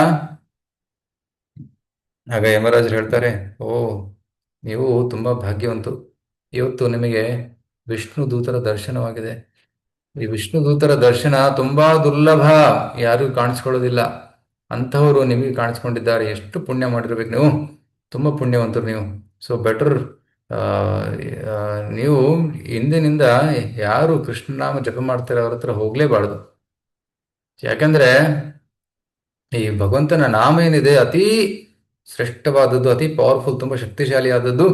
ಇದನ್ನು ಯಾರು ಉಚ್ಚಾರಣೆ ಮಾಡ್ತಾರೆ ಅವರ ಸಕಲ ಪಾಪಗಳು ನಾಶ ಆಗ್ತವೆ, ರೈಟ್, ಓಡಿ ಹೋಗ್ತವೆ ಪಾಪಗಳು. ಸೊ ಅಷ್ಟು ಪವರ್ಫುಲ್ ಆಗಿದೆ. ಅಂದ್ರೆ ಧ್ಯಾನಪೂರ್ವಕ ಮಾಡದಿದ್ರು ಕೂಡ ನಡೆದಾಡ್ತಾ ಅಥವಾ ಕೆಲವೊಮ್ಮೆ ಕಾಲ್ಜಾರಿ ಬೀಳುವಾಗ ಕೃಷ್ಣ ಅಂತ ಹೇಳ್ಬಿಡ್ಬೋದು, ಅಥವಾ ಸಾಯುವಾಗ ಕೃಷ್ಣ ಅಂತ ಹೇಳ್ಬೋದು, ಅಥವಾ ನೆಗ್ಲೆಕ್ಟ್ಫುಲ್ಲಿ ಸ್ತೋಭಂ ಹೇಲನಮೇವ, ಕೆಲವೊಮ್ಮೆ ನೆಗ್ಲೆಕ್ಟ್ಫುಲ್ಲಿ ಮ್ಯೂಸಿಕಲ್ ಎಂಟರ್ಟೈನ್ಮೆಂಟ್ ಹಾಡು ಹಾಡ್ತಾರೆ, ಹರೇ ಕೃಷ್ಣ ಹರೇ ಕೃಷ್ಣ. ಕೆಲವು ಮೂವೀಸ್ ಅಲ್ಲಿ ಕೂಡ ಬರ್ತದೆ ಹರೇ ಕೃಷ್ಣ ಹರೇ ರಾಮ ಅಂತ. ಸೊ ಯಾವ ರೀತಿ ಆದ್ರೂ ಭಗವಂತನ ನಾಮ ಉಚ್ಚಾರಣೆ ಮಾಡಿದ್ರೆ ಅವನ ಸಕಲ ಪಾಪಗಳು ನಾಶ ಆಗ್ತವೆ, ಇದು ತತ್ವ. ಸೊ ಯಮದೂತರೇ, ಇಂದಿನಿಂದ ಯಾರು ಕೃಷ್ಣನಿಗೆ ನಮಸ್ಕಾರ ಮಾಡ್ತಾರೆ, ಯಾರು ಭಗವಂತನ ನಾಮ ಹರಿಕೃಷ್ಣ ಅಂತ ಹೇಳ್ತಾರೆ, ಯಾರು ತಿಲಕ ಧರಿಸ್ತಾರೆ, ರೈಟ್, ಸೊ ನೀವು ಅವ್ರ ಹತ್ರ ಹೋಗಕೂಡದು, ನಿಷಿದ್ಧವಾಗಿದೆ, ರೈಟ್ ಅಂತ ಒಂದು ಆರ್ಡರ್ ಕೊಡ್ತಾರೆ. ಆಗ ಯಮದೂತರು ಹೇಳ್ತಾರೆ, okay sir, okay sir, thank you. So ಯಮದೂತರಿಗೆ ಈ ತತ್ವ ಅರ್ಥ ಆಯಿತು. ಸೊ ಇದು ಒಂದು ಮಹಿಮೆ, ನಾಮ ಮಹಿಮೆ. ಮ್ರಿಯಮಾಣೋ ಹರೇರ್ನಾಮ ಗೃಣನ್ ಪುತ್ರೋಪಚಾರಿತಂ ಅಜಾಮಿಲೋಪ್ಯಗಾಧಾಮ ಕಿಮ್ಮುತಾ ಶ್ರದ್ಧೆಯ ಗೃಣನ್. ಸಾಯುವ ಸಮಯದಲ್ಲಿ ಪುತ್ರನನ್ನ ಕೂಗಿದ, ನಾರಾಯಣ ಬಾ ಇಲ್ಲಿ ಅಂತ ಕೂಗಿದ, ಅವನಿಗೆ ಮುಕ್ತಿ ಸಿಕ್ಕಿತು. ಅಜಾಮಿಲೋಪಿ ಅಗಾಧಾಮ ಕಿಮ್ಮುತ ಶ್ರದ್ಧೆಯ ಗೃಣನ್. ಸೊ ಪುತ್ರನ ಹೆಸರನ್ನ ಕೂಗಿದಾಗ ಇಷ್ಟು ಲಾಭ ಸಿಕ್ಕಿತು, ಪ್ರೀತಿಯಿಂದ ಭಗವಂತನ ನಾಮೋಚ್ಚಾರಣೆ ಮಾಡಿದ್ರೆ ಎಷ್ಟು ಲಾಭ ಸಿಗ್ಲಿಕ್ಕಿಲ್ಲ. ರೈಟ್. ಪೂತನ ವಿಷವನ್ನು ಕುಡಿಸಕ್ ಬಂದ್ಲು, ಅವಳಿಗೆ ತಾಯಿ ಸ್ಥಾನವನ್ನು ಕೊಟ್ಟ. ಪ್ರೀತಿಯಿಂದ ಹಾಲು ಉಣಿಸಿದರೆ ಕೃಷ್ಣ ಅವರಿಗೆ ಏನು ಕೊಡ್ಲಿಕ್ಕಿಲ್ಲ. ರೈಟ್. ಸೊ ಕೃಷ್ಣ ಭುಕ್ತ ಸ್ತನ ಕ್ಷೀರ ಕಿಮ್ಮು ಗಾವನು ಮಾತರ. ರೈಟ್. ಪೂತನ ಆ, ವಿಷವನ್ನು ಕುಡಿಸಲು ತಾಯಿ ಸ್ಥಾನ ಸಿಕ್ತು. ರೈಟ್. ಕಿಮ್ಮು ಗಾವಹ ಅನುಮಾತರ. ಸೊ ವೃಂದಾವನದಲ್ಲಿರುವಂತಹ ಗೋಪಿಕೆಯರು ಮತ್ತೆ ಹಸುಗಳ ಭಾಗ್ಯ ಏನು, ಯಾಕಂದ್ರೆ ಪ್ರೀತಿಯಿಂದ ಕೃಷ್ಣನಿಗೆ ಹಾಲು ಕುಡಿಸ್ತಾ ಇದ್ದಾರೆ. ಅವರಿಗೆ ಅಂತಹ ಒಂದು ಸ್ಥಾನ ಸಿಗ್ಲಿಕ್ಕಿಲ್ಲ ಅಂತ ಇಲ್ಲಿ ಪ್ರಶ್ನೆ ಮಾಡ್ತಾ ಇದ್ದಾರೆ. ಸೊ ಈ ರೀತಿ ನಾವು ಕೃಷ್ಣನ ಕರುಣೆಯನ್ನ ಇಲ್ಲಿ ನೋಡಬಹುದು. ಹ್ಮ್ ಇಂತಹ ಪಾಪಿ ವ್ಯಕ್ತಿ ಆದ್ರೆ ಅವನಿಗೂ ಕೂಡ ಮುಕ್ತಿ ಸಿಕ್ಕಿತು. ಸೊ ಅಜಾಮಲ್ ಏನ್ ಮಾಡ್ತಾನೆ, ಈ ಸಂವಾದ ಆದ್ಮೇಲೆ ಅವನಿಗೆ ಪಶ್ಚಾತ್ತಾಪ ಆಯ್ತು, ಅಯ್ಯೋ ನಾನು ತಪ್ಪು ಮಾಡಿದೆ, ನಾನು ಈ ರೀತಿ ಮಾಡಬಾರ್ದಿತ್ತು. So let me go and repent ಅಂತಾನೆ. ಸೊ ಪ್ರಾಯಶ್ಚಿತ್ಯವನ್ನು ಮಾಡ್ತಾನೆ. ರೈಟ್. ಸೊ ಇಷ್ಟೊಂದು ಪ್ರಾಯಶ್ಚಿತ್ವವನ್ನು ಮಾಡ್ತಾನೆ. ನಾನು ನನ್ನ ಮನಸ್ಸನ್ನು ನಿಗ್ರಹಿಸ್ತೇನೆ, ಭಕ್ತಿ ಸೇವೆಯನ್ನು ಮಾಡ್ತೇನೆ, ಎಲ್ಲ ಮೋಹ ಮಾಯನ್ನ ಬಿಟ್ಬಿಡ್ತೇನೆ, ಸ್ತ್ರೀ ಆಕರ್ಷಣೆಯನ್ನು ಬಿಟ್ಬಿಡ್ತೇನೆ, ಕಾಮವಾಸನೆಯನ್ನು ಬಿಟ್ಬಿಡ್ತೇನೆ. ಸೊ ಸೊ ಭಗವಂತ ಎಷ್ಟು ಕೃಪಾಳು, ನನ್ನಂತಹ ವ್ಯಕ್ತಿಯನ್ನ ಕಾಪಾಡಿಬಿಟ್ಟ.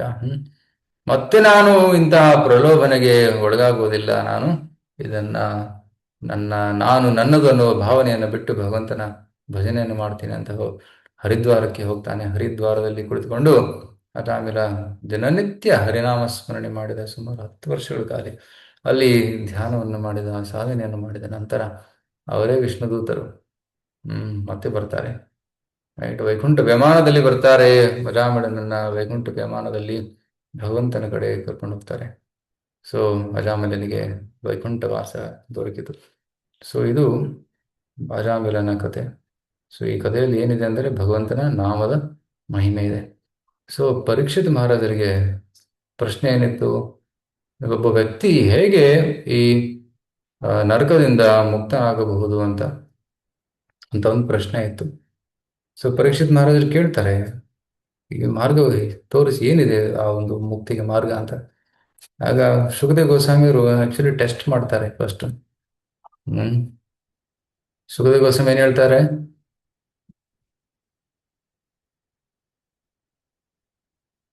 ಪರೀಕ್ಷಿತ್ ಮಹಾರಾಜ್ ಪ್ರಶ್ನೆ ಕೇಳಿದ್ದ 6ನೇ ಸ್ಕಂದ ಪ್ರಾರಂಭದಲ್ಲಿ, ಹೇಗೆ ನರಕದಿಂದ ಮುಕ್ತಿ ಸಿಗ್ತದೆ ಅಂತ. ಮಾನವ ಕುಲವು ನರಕವನ್ನು ಪ್ರವೇಶಿಸದಂತೆ ಹೇಗೆ ರಕ್ಷಿಸಬಹುದು. ಆಗ ಪ್ರಾಯಶ್ಚಿತ್ತ ಮಾಡಬೇಕು ಅಂತ ಹೇಳ್ತಾರೆ. ಯಾರು ಹೆಚ್ಚು ಪಾಪವನ್ನು ಮಾಡಿದ್ದಾರೆ ಹೆಚ್ಚು ಪ್ರಾಯಶ್ಚಿತ್ತ ಮಾಡಬೇಕು, ಯಾರು ಕಮ್ಮಿ ಪಾಪವನ್ನು ಮಾಡಿದ್ದಾರೆ ಅವರು ಕಮ್ಮಿ ಪ್ರಾಯಶ್ಚಿತ. ಲಘುನಾಂಚ ಗುರುನಾಂಚ ಲಘುನೀಚ ಗುರುನೀಚ. ಸೊ ಆ ಶ್ಲೋಕವನ್ನು ಹೇಳ್ತಾರೆ. ಸೊ ತುಂಬಾ ಹೆಚ್ಚು ಪಾಪ ಮಾಡಿದ್ರೆ ತುಂಬಾ ಪ್ರಾಯಶ್ಚಿತ್ತ ಮಾಡಬೇಕು, ಆಗ ಅವರ ಪಾಪ ಎಲ್ಲ ನಾಶವಾಗ್ತದೆ. ಪಾಪ ನಾಶವಾದಾಗ ನರಕದಿಂದ ಮುಕ್ತಿ ಸಿಗ್ತದೆ. ಆಗ ಪರೀಕ್ಷಿತ್ ಮಹಾರಾಜ್ ಹೇಳ್ತಾರೆ, ಸ್ವಾಮಿ ಪ್ರಾಯಶ್ಚಿತ್ತ ಮಾಡ್ಬೋದು, ಪ್ರಾಯಶ್ಚಿತ್ತ ಮಾಡಿ ಪಾಪವನ್ನು ಕೂಡ ತೊಳ್ಕೋಬಹುದು, ಆದ್ರೆ ಪಾಪದ ಪ್ರವೃತ್ತಿ ಹೋಗೋದಿಲ್ಲ. ನೋಡಿ, ಗಜ ಸ್ನಾನ, ಒಂದು ಆನೆ ಸ್ನಾನ ಮಾಡ್ತದೆ, ನೀರಿನಲ್ಲಿ ಸ್ನಾನ ಮಾಡ್ತದೆ, ಸ್ನಾನ ಮಾಡಿ ಅದೆಲ್ಲ ಫುಲ್ ಕ್ಲೀನ್ ಆಗಿರ್ತದೆ, ಮತ್ತೆ ಮಣ್ಣು ಮೇಲೆ ಬಂದಾಗ ಮಣ್ಣು ತನ್ನ ಮೇಲೆ ಬಿಸಾಕೊಂತದೆ, ಮತ್ತೆ ಗಲೀಜಾಗ್ತದೆ. ಸೊ ಜನರು ಕೂಡ ಪ್ರಾಯಶ್ಚಿತ್ತ ಮಾಡ್ತಾರೆ, ಪ್ರಾಯಶ್ಚಿತ್ತ ಮಾಡಿ ಸ್ವಲ್ಪ ದಿನದ ನಂತರ ಮತ್ತೆ ಅದೇ ಪಾಪವನ್ನು ಮಾಡ್ತಾರೆ. ಪ್ರಾಯಶ್ಚಿತ್ತಂ ಮತೋಪಾರ್ಥಂ ಮನ್ಯೆ ಕುಂಜರ ಶೌಚವತ್. ಈ ಪ್ರಾಯಶ್ಚಿತ್ತ ಏನು ಉಪಯೋಗಕ್ಕಿಲ್ಲ, ಯಾಕಂದ್ರೆ ಅದು ಕುಂಜರ ಶೌಚ. ಪ್ರಾಯಶ್ಚಿತ್ತ ಮತೋಪಾರ್ಥಂ ಮನ್ಯೆ ಕುಂಜರ ಶೌಚವತ್. ಸೊ ಪ್ರಾಯಶ್ಚಿತ್ತದಿಂದ ಪಾಪ ಪ್ರವೃತ್ತಿ ಹೋಗೋದಿಲ್ಲ, ಕ್ಷಣಿಕವಾಗಿ ಪಾಪನಾಶವಾಗ್ಬೋದು. ಒಬ್ಬ ಕಳ್ಳ ಕಳ್ತನ ಮಾಡ್ತಾನೆ, ಪೊಲೀಸರು ಹಿಡ್ಕೊಂಡು ಜೈಲಿಗೆ ಹಾಕ್ತಾರೆ, ಸ್ವಲ್ಪ ವರ್ಷ ಜೈಲಲ್ಲಿ ಇರ್ತಾನೆ, ಮತ್ತೆ ಬಿಡುಗಡೆ ಆಗ್ತಾನೆ, ಮತ್ತೆ ಕಳ್ತನ ಮಾಡ್ತಾನೆ. ಸೊ ಆ ಒಂದು ಪ್ರವೃತ್ತಿ ಹೋಗೋದಿಲ್ಲ. ಸೊ ಈ ಪ್ರಾಯಶ್ಚಿತ್ತ ಕೆಲಸ ಮಾಡೋದಿಲ್ಲ ಅಂತ ಹೇಳ್ತಾರೆ. ಪರೀಕ್ಷಿತ್ ಮಹಾರಾಜ್ ಯಾರಿಗೆ ಹೇಳ್ತಾರೆ, ಗುರುಗಳಿಗೆ ಹೇಳ್ತಾರೆ. ನಂತರ ಗುರುಗಳು ಹೇಳ್ತಾರೆ, ಓಕೆ, ನಾವು ತಪಸ ಬ್ರಹ್ಮಚರ್ಯೇಣ ಯಮೇನ ನಿಯಮೇನ ತ್ಯಾಗೇನ ಸತ್ಯ ಶೌಚಾಭ್ಯಾಂ. ಸೊ ತ್ಯಾಗ ಮಾಡಬೇಕು, ತಪಸ್ಸೆ ಮಾಡಬೇಕು, ಯಮ ನಿಯಮಗಳನ್ನು ಪಾಲಿಸಬೇಕು. ಇದೆಲ್ಲ ಮಾಡುವುದರಿಂದ ಹೇಗೆ ವೇಣು ಗುಲ್ಮಂ ಇವಾನಲಹ, ಹೇಗೆ ಒಂದು ಕಾಡಿನಲ್ಲಿ ಬೆಂಕಿ ಹತ್ತಿದಾಗ ಎಲ್ಲ ಬಿದಿರಿನ ಗಿಡಗಳೆಲ್ಲ ಸುಟ್ಟು ಭಸ್ಮ ಆಗ್ತವೆ, ಅದೇ ರೀತಿ ಪಾಪ ಪ್ರಕ್ರಿಯೆಗಳೆಲ್ಲ ನಾಶ ಆಗ್ತವೆ ಅಂತ ಹೇಳ್ತಾರೆ. ಮತ್ತೆ ಪರೀಕ್ಷಿತ್ ಮಹಾರಾಜ್ ಕೈ ಎತ್ತಿ, ಸ್ವಾಮಿಗಳೇ ಡೌಟ್ ಇದೆ, ಏನದು? ಓಕೆ, ನೀವು ಹೇಳ್ತಾ ಇದ್ದೀರಾ, ಆ, ತಪಸ್ಸು ಮಾಡೋದ್ರಿಂದ, ಆಸ್ಟರಿಟೀಸ್ ಮಾಡೋದ್ರಿಂದ ಪಾಪ ನಾಶ ಆಗ್ತದೆ ಅಂತ. ಆದ್ರೆ ಆ, ಹೇಗೆ ಬಿದಿರಿನ ಗಿಡ ಎಲ್ಲ ಸುಟ್ಟೋಗಿದೆ, ಆದ್ರೆ ಅದರ ಬೇರು ನೆಲದಲ್ಲಿ ಊರಿದೆ, ಮತ್ತೆ ಚಿಗುರುತ್ತೆ. ಮಳೆ ಬಂದಾಗ ಮತ್ತೆ ಚಿಗುರುತ್ತದೆ. ಅದೇ ರೀತಿ ತುಂಬಾ ತಪಸ್ಸನ್ನು ಮಾಡ್ತಾರೆ ಜನ, ಆದ್ರೆ ಪಾಪ ಪ್ರವೃತ್ತಿ ಹೋಗೋದಿಲ್ಲ. ಅದು ಬೇರು ಊರಿರುತ್ತೆ, ಮತ್ತೆ ಒಂದು ಅವಕಾಶ ಸಿಕ್ಕಾಗ ಮತ್ತೆ ಪಾಪ ಮಾಡ್ತಾನೆ ವ್ಯಕ್ತಿ. So it is not possible. So ತಪಸ್ಸಾ ಬ್ರಹ್ಮಚರ್ಯನ ಜ್ಞಾನ ಮಾರ್ಗದಿಂದಲೂ ಕೂಡ ಆ, ನಾವು ಪಾಪದಿಂದ ಮುಕ್ತಿ ಕೊಡಲು ಸಾಧ್ಯವಿಲ್ಲ ಅಂತ ಹೇಳ್ತಾರೆ. ಆಗ ಶುಕದೇವ ಗೋಸ್ವಾಮಿ ಹೇಳ್ತಾರೆ, ಪರೀಕ್ಷಿತ, ನಾನು ನಿನ್ನ ಪರೀಕ್ಷೆ ಮಾಡ್ತಾ ಇದ್ದೆ, ಪಾಸ್ ಆಗಿದ್ಯಾ? ನಿಜವಾದ ಉತ್ತರ ನೋಡು. ಕೇಚಿತ್ ಕೇವಲಯ ಭಕ್ತ್ಯ ವಾಸುದೇವ ಪರಾಯಣ ಅಗಮ್ ಧುನ್ವಂತಿ ಕಾರ್ತ್ಸ್ನೇನ ನಿಹಾರಮೇವ ಭಾಸ್ಕರ. ಹೇಗೆ ಬೆಳಗಿನ ಮಂಜಿದ್ದಾಗ ಕಾ ಕಾಣಿಸೋದಿಲ್ಲ, ಆದರೆ ಸೂರ್ಯ ಉದಯವಾದಾಗ ಮಂಜು ದೂರವಾಗ್ತದೆ, ಎಲ್ಲ ಸ್ಪಷ್ಟವಾಗಿ ಕಾಣಿಸ್ತದೆ. ಅದೇ ರೀತಿ ಯಾವಾಗ ನಮ್ಮ ಹೃದಯದಲ್ಲಿ ಭಕ್ತಿಯ ಶುದ್ಧ ಭಕ್ತಿಯ ಉದಯವಾಗ್ತದೆ, ಆಗ ಹೃದಯದಲ್ಲಿರುವ ಪಾಪದ ಮಂಜು ನಾಶವಾಗ್ತದೆ. ಇದೇ ಶ್ರೇಷ್ಠವಾದ ಮಾರ್ಗ.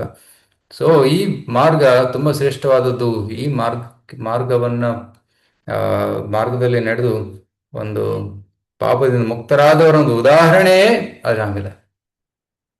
ಸೊ ಅದಕ್ಕಾಗಿ ಅಜಾಮಿಲನ ಕಥೆಯನ್ನು ಹೇಳಲಾಗಿತ್ತು. ಸೊ ಭಕ್ತಿ is powerful, chanting Harikrishna is powerful. ಯಾರು ಹರಿಕೃಷ್ಣ ಮಂತ್ರವನ್ನ ಕಟ್ಟುನಿಟ್ಟಾಗಿ ಜಪ ಮಾಡ್ತಾರೆ, ಭಕ್ತಿಪೂರ್ವಕ ಜಪ ಮಾಡ್ತಾರೆ, ಅವರ ಪಾಪ ಪ್ರಕ್ರಿಯೆಗಳು ಮತ್ತೆ ಪಾಪ ಪ್ರವೃತ್ತಿ ಎರಡೂ ಕೂಡ ನಾಶವಾಗ್ತದೆ ಅಂತ ಹೇಳಲಾಗಿದೆ. So this was the story of Ajamila and the power of ಭಕ್ತಿ. ಸೊ ಅಜಾಮಿಲ ವೈಕುಂಠಕ್ಕೆ ಹೋದ ನಂತರ ಇನ್ನೊಂದು ಕತೆ ಸ್ಟಾರ್ಟ್ ಆಗ್ತದೆ. ಸೊ 4ನೇ ಸ್ಕಂದದಲ್ಲಿ ನಾವೊಂದು ಕತೆ ಕೇಳಿದ್ವಿ, 10 ಜನರ ಕತೆ. ಯಾರಿಗಾದ್ರೂ ನೆನಪಿದೆಯಾ? 4ನೇ ಸ್ಕಂದದ ಅಂತಿಮದಲ್ಲಿ ಪುರಂಜನನ ಪುರಂಜನನ ಕತೆ. ಓಕೆ, ಪುರಂಜನನ ಮಕ್ಕಳ್ಯಾರು? ಹಾಗೆ ಪುರಂಜನನಿಗೆ 10 ಜನ ಮಕ್ಕಳಿದ್ರು. ಅವ್ರು ಕಾಡಿಗೆ ಹೋಗಿದ್ರು ತಪಸ್ ಮಾಡೋದಕ್ಕೆ. ಶಿವನು ಬಂದು ದರ್ಶನ ನೀಡ್ತಾನೆ, ಅವ್ರಿಗೆ ಮಂತ್ರವನ್ನು ಕೊಡ್ತಾನೆ, ರುದ್ರಗೀತೆ ಮಂತ್ರವನ್ನು ಹೇಳ್ತಾನೆ. ಸೊ 10 ಜನರ ಹೆಸರೇನು? ಧರ್ಮ, ಇಲ್ಲ ಇಲ್ಲ, ಬೇರೆ ಯಾರಿಗಾದ್ರೂ ನೆನಪಿದೆಯಾ? 10 ಜನ ನೀರಲ್ಲಿ ಹೋಗಿ ಸಾವಿರಾರು ವರ್ಷ ತಪಸ್ಸು ಮಾಡ್ತಾರೆ, ಭಗವಂತ ವಿಷ್ಣು ದರ್ಶನವನ್ನು ನೀಡ್ತಾನೆ. ಹಾ, ಪ್ರಚೇತರು, ಕರೆಕ್ಟ್.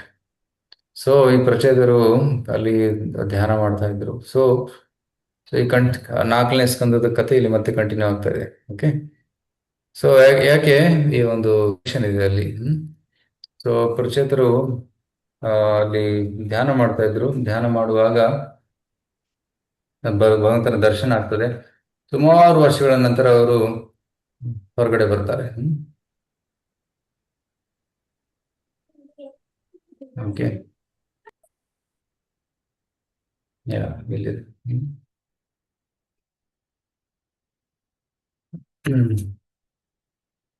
ಓಕೆ.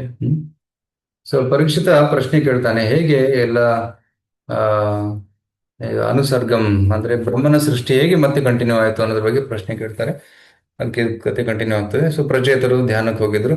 ಅವರು ಭಗವಂತನ ದರ್ಶನ ಮಾಡಿ ಹೊರಗಡೆ ಬಂದಾಗ ನೋಡ್ತಾರೆ, ಎಲ್ಲಾ ಕಡೆ ದಟ್ಟವಾದ ಕಾಡು ಹರಡಿದೆ. ರೈಟ್, ಯಾಕಂದ್ರೆ ರಾಜ ಯಾರು ಇರಲಿಲ್ಲ. ಅವರ ತಂದೆ ಪ್ರಾಚೀನ ಪರಿಷತ್ ಕೂಡ ಪುರಂಜನನ ಕಥೆಯನ್ನ ಕೇಳಿ ಅವರ ಮನಸ್ಸಲ್ಲೂ ಕೂಡ ವೈರಾಗ್ಯ ಉಂಟಾಗಿ ಅವರು ಕೂಡ ರಾಜ್ಯವನ್ನು ಬಿಟ್ಟು ಕಾಡಿಗೆ ಹೋಗಿದ್ರು. ಅವರು ಕೂಡ ಮುಕ್ತಿಯನ್ನು ಪಡೆದ್ರು. ಪ್ರಚೇತರಲ್ಲಿ ಭಗವಂತನ ದರ್ಶನವನ್ನು ಪಡೆಯೋದಕ್ಕೆ ತಪಸ್ಸು ಮಾಡ್ತಾ ಇದ್ರು. ಸೊ ಒಳ್ಳೆ ರಾಜ್ಯಭಾರ ಇರಲಿಲ್ಲ, ಅದಕ್ಕಾಗಿ ದಟ್ಟ ಕಾಡು ಎಲ್ಲ ಕಡೆ ಬೆಳೆದಿತ್ತು. ಇವರು ಪ್ರಚೇತರು ಹೊರಗಡೆ ಬಂದ ಮೇಲೆ ನೋಡ್ತಾರೆ, ಓ ಎಲ್ಲಾ ಕಡೆ ದಟ್ಟ ಕಾಡಿದೆ, ಸೂರ್ಯನ ಕಿರಣ ಕೂಡ ಕೆಳಗಡೆ ಬರ್ತಾ ಇಲ್ಲ, ನೆಲ ತಟ್ತಾ ಇಲ್ಲ. ಅವ್ರು ತುಂಬಾ ಕೋಪ ಬಂತು. ಅವ್ರ ಕಣ್ಣಿನಿಂದ ಎಲ್ಲಾ ಗಿಡಗಳನ್ನ ಸುಡೋದಕ್ಕೆ ಸ್ಟಾರ್ಟ್ ಮಾಡ್ತಾರೆ. ಬೆಂಕಿ ಉರಿತಾ ಇತ್ತು, ಎಲ್ಲಾ ಗಿಡ ಮರಗಳೆಲ್ಲ ಸುಡ್ತಾ ಇದ್ವು. ಇದನ್ನ ನೋಡಿ ಸೋಮ ಬಂದು ನಿಲ್ಲಿಸ್ತಾನೆ. ಸ್ಟಾಪ್ ಸ್ಟಾಪ್ ಸ್ಟಾಪ್, ಇದು ಸುಡಬೇಡಿ, ದಿಸ್ ಇಸ್ ಆಕ್ಚುಲಿ ಈ ಕಾಡು ಎಲ್ಲ ಜೀವಿಗಳು, ಅವ್ರಿಗೆ ತೊಂದರೆ ಕೊಡಬೇಡಿ. ಅದು ಪರಿಚಯ ಹೇಳ್ತಾರೆ, ಈ ಈ ದಟ್ಟ ಕಾಡಿನಿಂದ ನಮಗೆ ತೊಂದರೆ ಆಗ್ತದೆ, ಅದಕ್ಕೆ ನಾವು ಸುಡ್ತಾ ಇದ್ದೀವಿ ಅಂತ. ಇಲ್ಲ ಇಲ್ಲ ಇಲ್ಲ, ಇದು ಭಗವಂತನ ಇಚ್ಛೆ ಅಂತಾನೆ ಆಗಿದೆ. ಎನಿವೆ ಈಗ ನೀವು ರಾಜರಾಗ್ತೀರಾ, ನೀವು ಇದನ್ನೆಲ್ಲ ಕಂಟ್ರೋಲ್ ಮಾಡಿ. So you go and control the kingdom. But I have one request. ನಮ್ಮ ಒಂದು ರಿಕ್ವೆಸ್ಟ್ ಇದೆ, ಏನಂತಂದ್ರೆ ಇಲ್ಲಿ ಕಾಡಿನ ಮಗಳು ಮರೀಷಾ ಇದ್ದಾಳೆ, ಮಾರೀಷಾ, ಇವಳನ್ನ ನೀವು ಮದುವೆ ಆಗಿ ಅಂತ. ಸೊ 10 ಜನ ಪ್ರಚೇತರು ಮಾರೀಷಾ ಜೊತೆ ಮದುವೆ ಆಗ್ತಾರೆ. ಅವಳ ಮಗ ದಕ್ಷ ಪ್ರಜಾಪತಿ. ಓಕೆ, ಸೊ ದಕ್ಷ ಪ್ರಜಾಪತಿ ಮತ್ತೆ ಹುಟ್ಟಿ ಬರ್ತಾನೆ. ನಾವು ಹಿಂದಿನ ಕಥೆಯಲ್ಲಿ ನೋಡಿದ್ವಲ್ಲ, ರೈಟ್? ದಕ್ಷ ಯಜ್ಞೆಯಲ್ಲಿ ಶಿವನು ಕೂಡ ಕೂತಿದ್ದ. ಆಗ ಆ ದಕ್ಷ ಅವಮಾನ ಮಾಡ್ತಾನೆ. ಶಿವನಿಗೆ ಅವಮಾನ ಮಾಡಿದಾಗ ಅಲ್ಲಿ ತುಂಬಾ ಏನಂತಾರೆ ವಿವಾದ ಉಂಟಾಗ್ತದೆ. ಸೊ ಫೈಟಿಂಗ್ ಸ್ಟಾರ್ಟ್ ಆಗ್ತದೆ. ನಂತರ ಸತಿ ಆತ್ಮದಹನ ಮಾಡಿಕೊಳ್ತಾಳೆ. ನಂತರ ಶಿವನಿಗೆ ತುಂಬಾ ಕೋಪ ಬಂತು. ದಕ್ಷನ ವಧ ಮಾಡ್ತಾನೆ. ವಧ ಮಾಡಿ ನಂತರ ಎಲ್ಲ ದೇವತೆಗಳು ಪ್ರಾರ್ಥನೆ ಮಾಡಿದಾಗ ದಕ್ಷನಿಗೆ ಒಂದು ಆಡಿನ ಮುಖವನ್ನ ಕುಂದಿರಿಸ್ತಾರೆ. So Daksha lived like that ಸುಮಾರು ವರ್ಷ ಆ ರೀತಿಯಲ್ಲಿದ್ದ. ನಂತರ ಇದು ಆಕ್ಚುಲಿ ಸ್ವಯಂಭೂ ಮನ್ವಂತರದಲ್ಲಿ ಆದ ಕತೆ. ನಂತರ ಹಲವಾರು ಮನ್ವಂತರದಲ್ಲಿ, 6ನೇ ಮನ್ವಂತರದಲ್ಲಿ ಮತ್ತೆ ಹುಟ್ಟಿ ಬರ್ತಾನೆ. he is born again and then his name is called as Daksha again. ಮತ್ತೆ ದಕ್ಷ ಅಂತ ಅವನ ಹೆಸರು. ಸೊ ಈಗ ದಕ್ಷ ಹುಟ್ಟಿ ತುಂಬಾ ತಪಸ್ಸು ಮಾಡೋದಕ್ಕೆ ಮತ್ತೆ ಕಾಡಿಗೆ ಹೋಗ್ತಾನೆ. ಸೊ ದಕ್ಷ ಹುಟ್ಟಿದ ಮೇಲೆ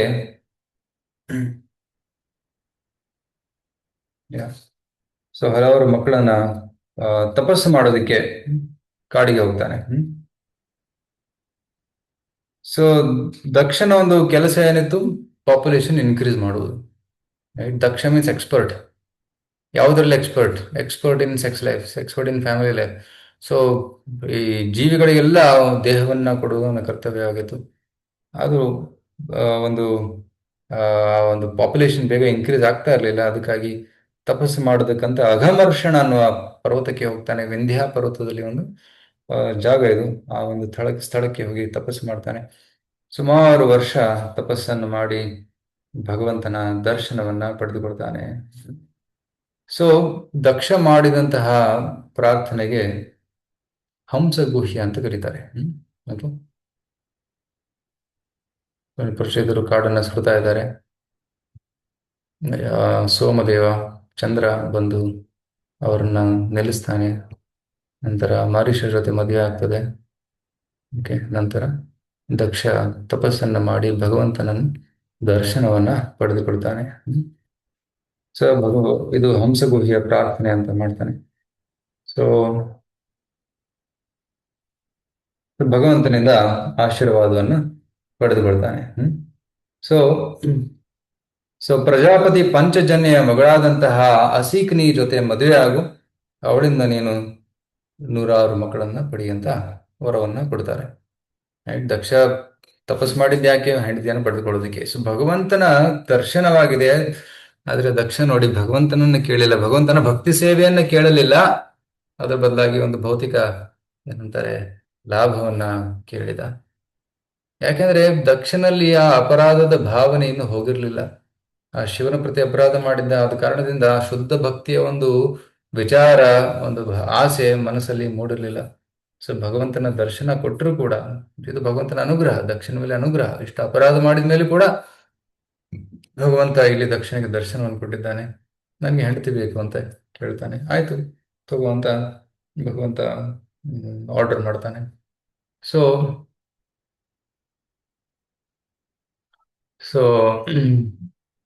ಈ ರೀತಿ ದಕ್ಷ ಮತ್ತು ಅಸೀಕ್ನಿಂದ ಫಸ್ಟ್ 10,000 ಗಂಡು ಮಕ್ಕಳು ಹುಟ್ಟುತ್ತವೆ. Okay, these are 10,000. ಈ 10,000 ಗಂಡು ಮಕ್ಕಳು ಹುಟ್ಟಿದ ಮೇಲೆ ದಕ್ಷ ಹೇಳ್ತಾನೆ, ಮಕ್ಕಳೇ ನೀವೆಲ್ಲರೂ ಸ್ವಲ್ಪ ತಪಸ್ಸನ್ನ ಮಾಡಬೇಕು. ಸೊ ಯಾಕಂದ್ರೆ ನೀವು ತಪಸ್ಸು ಮಾಡಲಿಲ್ಲ ಅಂದ್ರೆ ನೀವು ಒಳ್ಳೆ ಮಕ್ಕಳಾಗೋದಕ್ಕೆ ಸಾಧ್ಯವಿಲ್ಲ. ನೀವು ಒಳ್ಳೆ ಮುಂದೆ ರಾಜ್ಯವನ್ನು ನೋಡ್ಕೋಬೇಕು. ಅದಕ್ಕಾಗಿ ತಪಸ್ಸು ಮಾಡಬೇಕು. ಸೊ ನೀವು ಹೋಗಿ, ಸೊ ಪಶ್ಚಿಮ ದಿಕ್ಕಿನಲ್ಲಿ ಒಂದು ಸ್ಥಳವಿದೆ, ನಾರಾಯಣ ಸರಸ್ ಅಂತ. ಆ ನಾರಾಯಣ ಸರಸ್ ಹತ್ತಿರ ಹೋಗಿ ನೀವು ತಪಸ್ಸು ಮಾಡಿ ಅಂತ ಕಳಿಸ್ತಾರೆ. ಅವರೆಲ್ಲರೂ ಬಂದು ತಪಸ್ಸು ಮಾಡ್ತಾ ಇದ್ರು. ಆಗ ಅಲ್ಲಿ ಭಗವಂತನ ಮಹಾಭಕ್ತನಾದ ಧರ್ಮ ಪ್ರಚಾರಕನಾದಂತಹ ನಾರದ ಮುನಿಗಳು ಅಲ್ಲಿ ಬರ್ತಾರೆ. ನಾರದ ಮುನಿಗಳಲ್ಲಿ ಬಂದು ಈ 10,000 ಮಕ್ಕಳಿಗೆ ಪ್ರಚಾರವನ್ನು ಮಾಡ್ತಾರೆ. ಈ ಭೌತಿಕ ಜಗತ್ತಿನ ಸತ್ಯವನ್ನ ತಿಳಿಸಿಕೊಡ್ತಾರೆ. ಕೇವಲ ಒಂದು 10 ಉದಾಹರಣೆಗಳಿಂದ ಈ ಭೌತಿಕ ಜಗತ್ತಿನ ಸ್ಥಿತಿಯನ್ನ ಅವರು ವರ್ಣನೆ ಮಾಡ್ತಾರೆ. ಈ ಉದಾಹರಣೆಗಳನ್ನು ಕೇಳಿ, ನಾರದ ಮುನಿಯ ಪ್ರಚಾರವನ್ನು ಕೇಳಿ ಇವರ ಹೃದಯ ಪರಿವರ್ತನೆ ಆಗ್ತದೆ. ನಮಗೆ ಈ ಮಾಯಾ ಜಗತ್ತು ಬೇಡ, ನಾವು ಕೇವಲ ಭಗವಂತನ ಭಕ್ತಿ ಸೇವೆಯಲ್ಲಿ ತೊಡಗಬೇಕು ಅನ್ನುವ ಆಸೆ ಅವರ ಮನಸ್ಸಲ್ಲಿ ದೃಢವಾಗಿ ಮೂಡುತ್ತದೆ. ಆಗ ಇವರೆಲ್ಲರೂ ಹೇಳ್ತಾರೆ, ನಾವು ಮನೆಗೆ ವಾಪಸ್ ಹೋಗೋದಿಲ್ಲ, ನಾವು ಇಲ್ಲೇ ಇರ್ತೀವಿ, ಇಲ್ಲಿಂದ ನಾವು ವೈಕುಂಠಕ್ಕೆ ನೇರವಾಗಿ ಹೋಗ್ತೀವಿ ಅಂತ ಹೇಳ್ತಾರೆ. ಆಗ ನಾರದ ಮುನಿಗಳು ಓಕೆ ಸ್ಟೇ ಹಿಯರ್ ಅಂತ ಹೇಳಿ ಹೋಗ್ಬಿಡ್ತಾರೆ ಅವರು. ಸೊ ಇಲ್ಲಿ ದಕ್ಷ ವೇಟ್ ಮಾಡ್ತಾ ಇದ್ದಾನೆ, ಮಕ್ಕಳು ಬರ್ತಾನೆ ಇಲ್ಲ. ಅನಂತರ ಗೊತ್ತಾಗ್ತೀವಿ ಇವರು 10,000 ಮಕ್ಕಳೆಲ್ಲ ಬ್ರಹ್ಮಚಾರಿಗಳಾಗ್ಬಿಟ್ಟಿದ್ದಾರೆ, ಸನ್ಯಾಸಿಗಳಾಗ್ಬಿಟ್ಟಿದ್ದಾರೆ, ಅವ್ರು ಮನೆಗೆ ಬರೋದಿಲ್ಲ ಅಂತ. ಇದನ್ನ ಕೇಳಿದ ಮೇಲೆ ದಕ್ಷನಿಗೆ ತುಂಬಾ ಕೋಪ ಬಂತು. ಇಷ್ಟು ಕಷ್ಟಪಟ್ಟು 10,000 ಮಕ್ಕಳನ್ನ ಪಡ್ಕೊಂಡಿದ್ದೆ, ಎಲ್ಲರೂ ಹೋಗ್ಬಿಟ್ರು, ರೈಟ್. ಸೊ ಕೆಲವೊಮ್ಮೆ ಜನ ಕಂಪ್ಲೇಂಟ್ ಮಾಡ್ತಾರೆ, ಎಷ್ಟೊಂದು ಜನ ಇಸ್ಕಾನ್ ಸೇರ್ಕೊಂತಾರೆ, ಸಾಧುಗಳಾಗ್ತಾರೆ, ಏನಿದು, ಇದು ಸರಿಯಲ್ಲ ಅಂತ. ಸೊ ಕೆಮ್ಮಲ ತಂದೆ ತಾಯಿಗೆ ತುಂಬಾ ಕೋಪ ಬರ್ತದೆ. ಬಟ್ ಜೀವನದ ಉದ್ದೇಶ ಏನು? ಜೀವನದ ಉದ್ದೇಶ ಭಗವಂತನ ಸೇವೆ ಮಾಡೋದು, ಭಗವತ್ ಪ್ರಾಪ್ತಿ. ಸೊ ಆ ಭಗವತ್ ಪ್ರಾಪ್ತಿ ಅನ್ನುವ ಶ್ರೇಷ್ಠವಾದ ಒಂದು ಗುರಿಯನ್ನ ತಲುಪುವ ಆಸೆ ತುಂಬಾ ಕಮ್ಮಿ ಜನರಿಗೆ ಸಿಗ್ತದೆ. ಅದು ಕೆಲವು ಮಕ್ಕಳಿಗೆ ಸಿಕ್ಕರೆ ಅವರು ಸೀರಿಯಸ್ ಆಗಿ ಭಕ್ತಿ ಸೇವೆ ಮಾಡಿದರೆ ಅದ್ರಲ್ಲಿ ಏನು ಪ್ರಾಬ್ಲಮ್ಮು? ಕರೆಕ್ಟ್.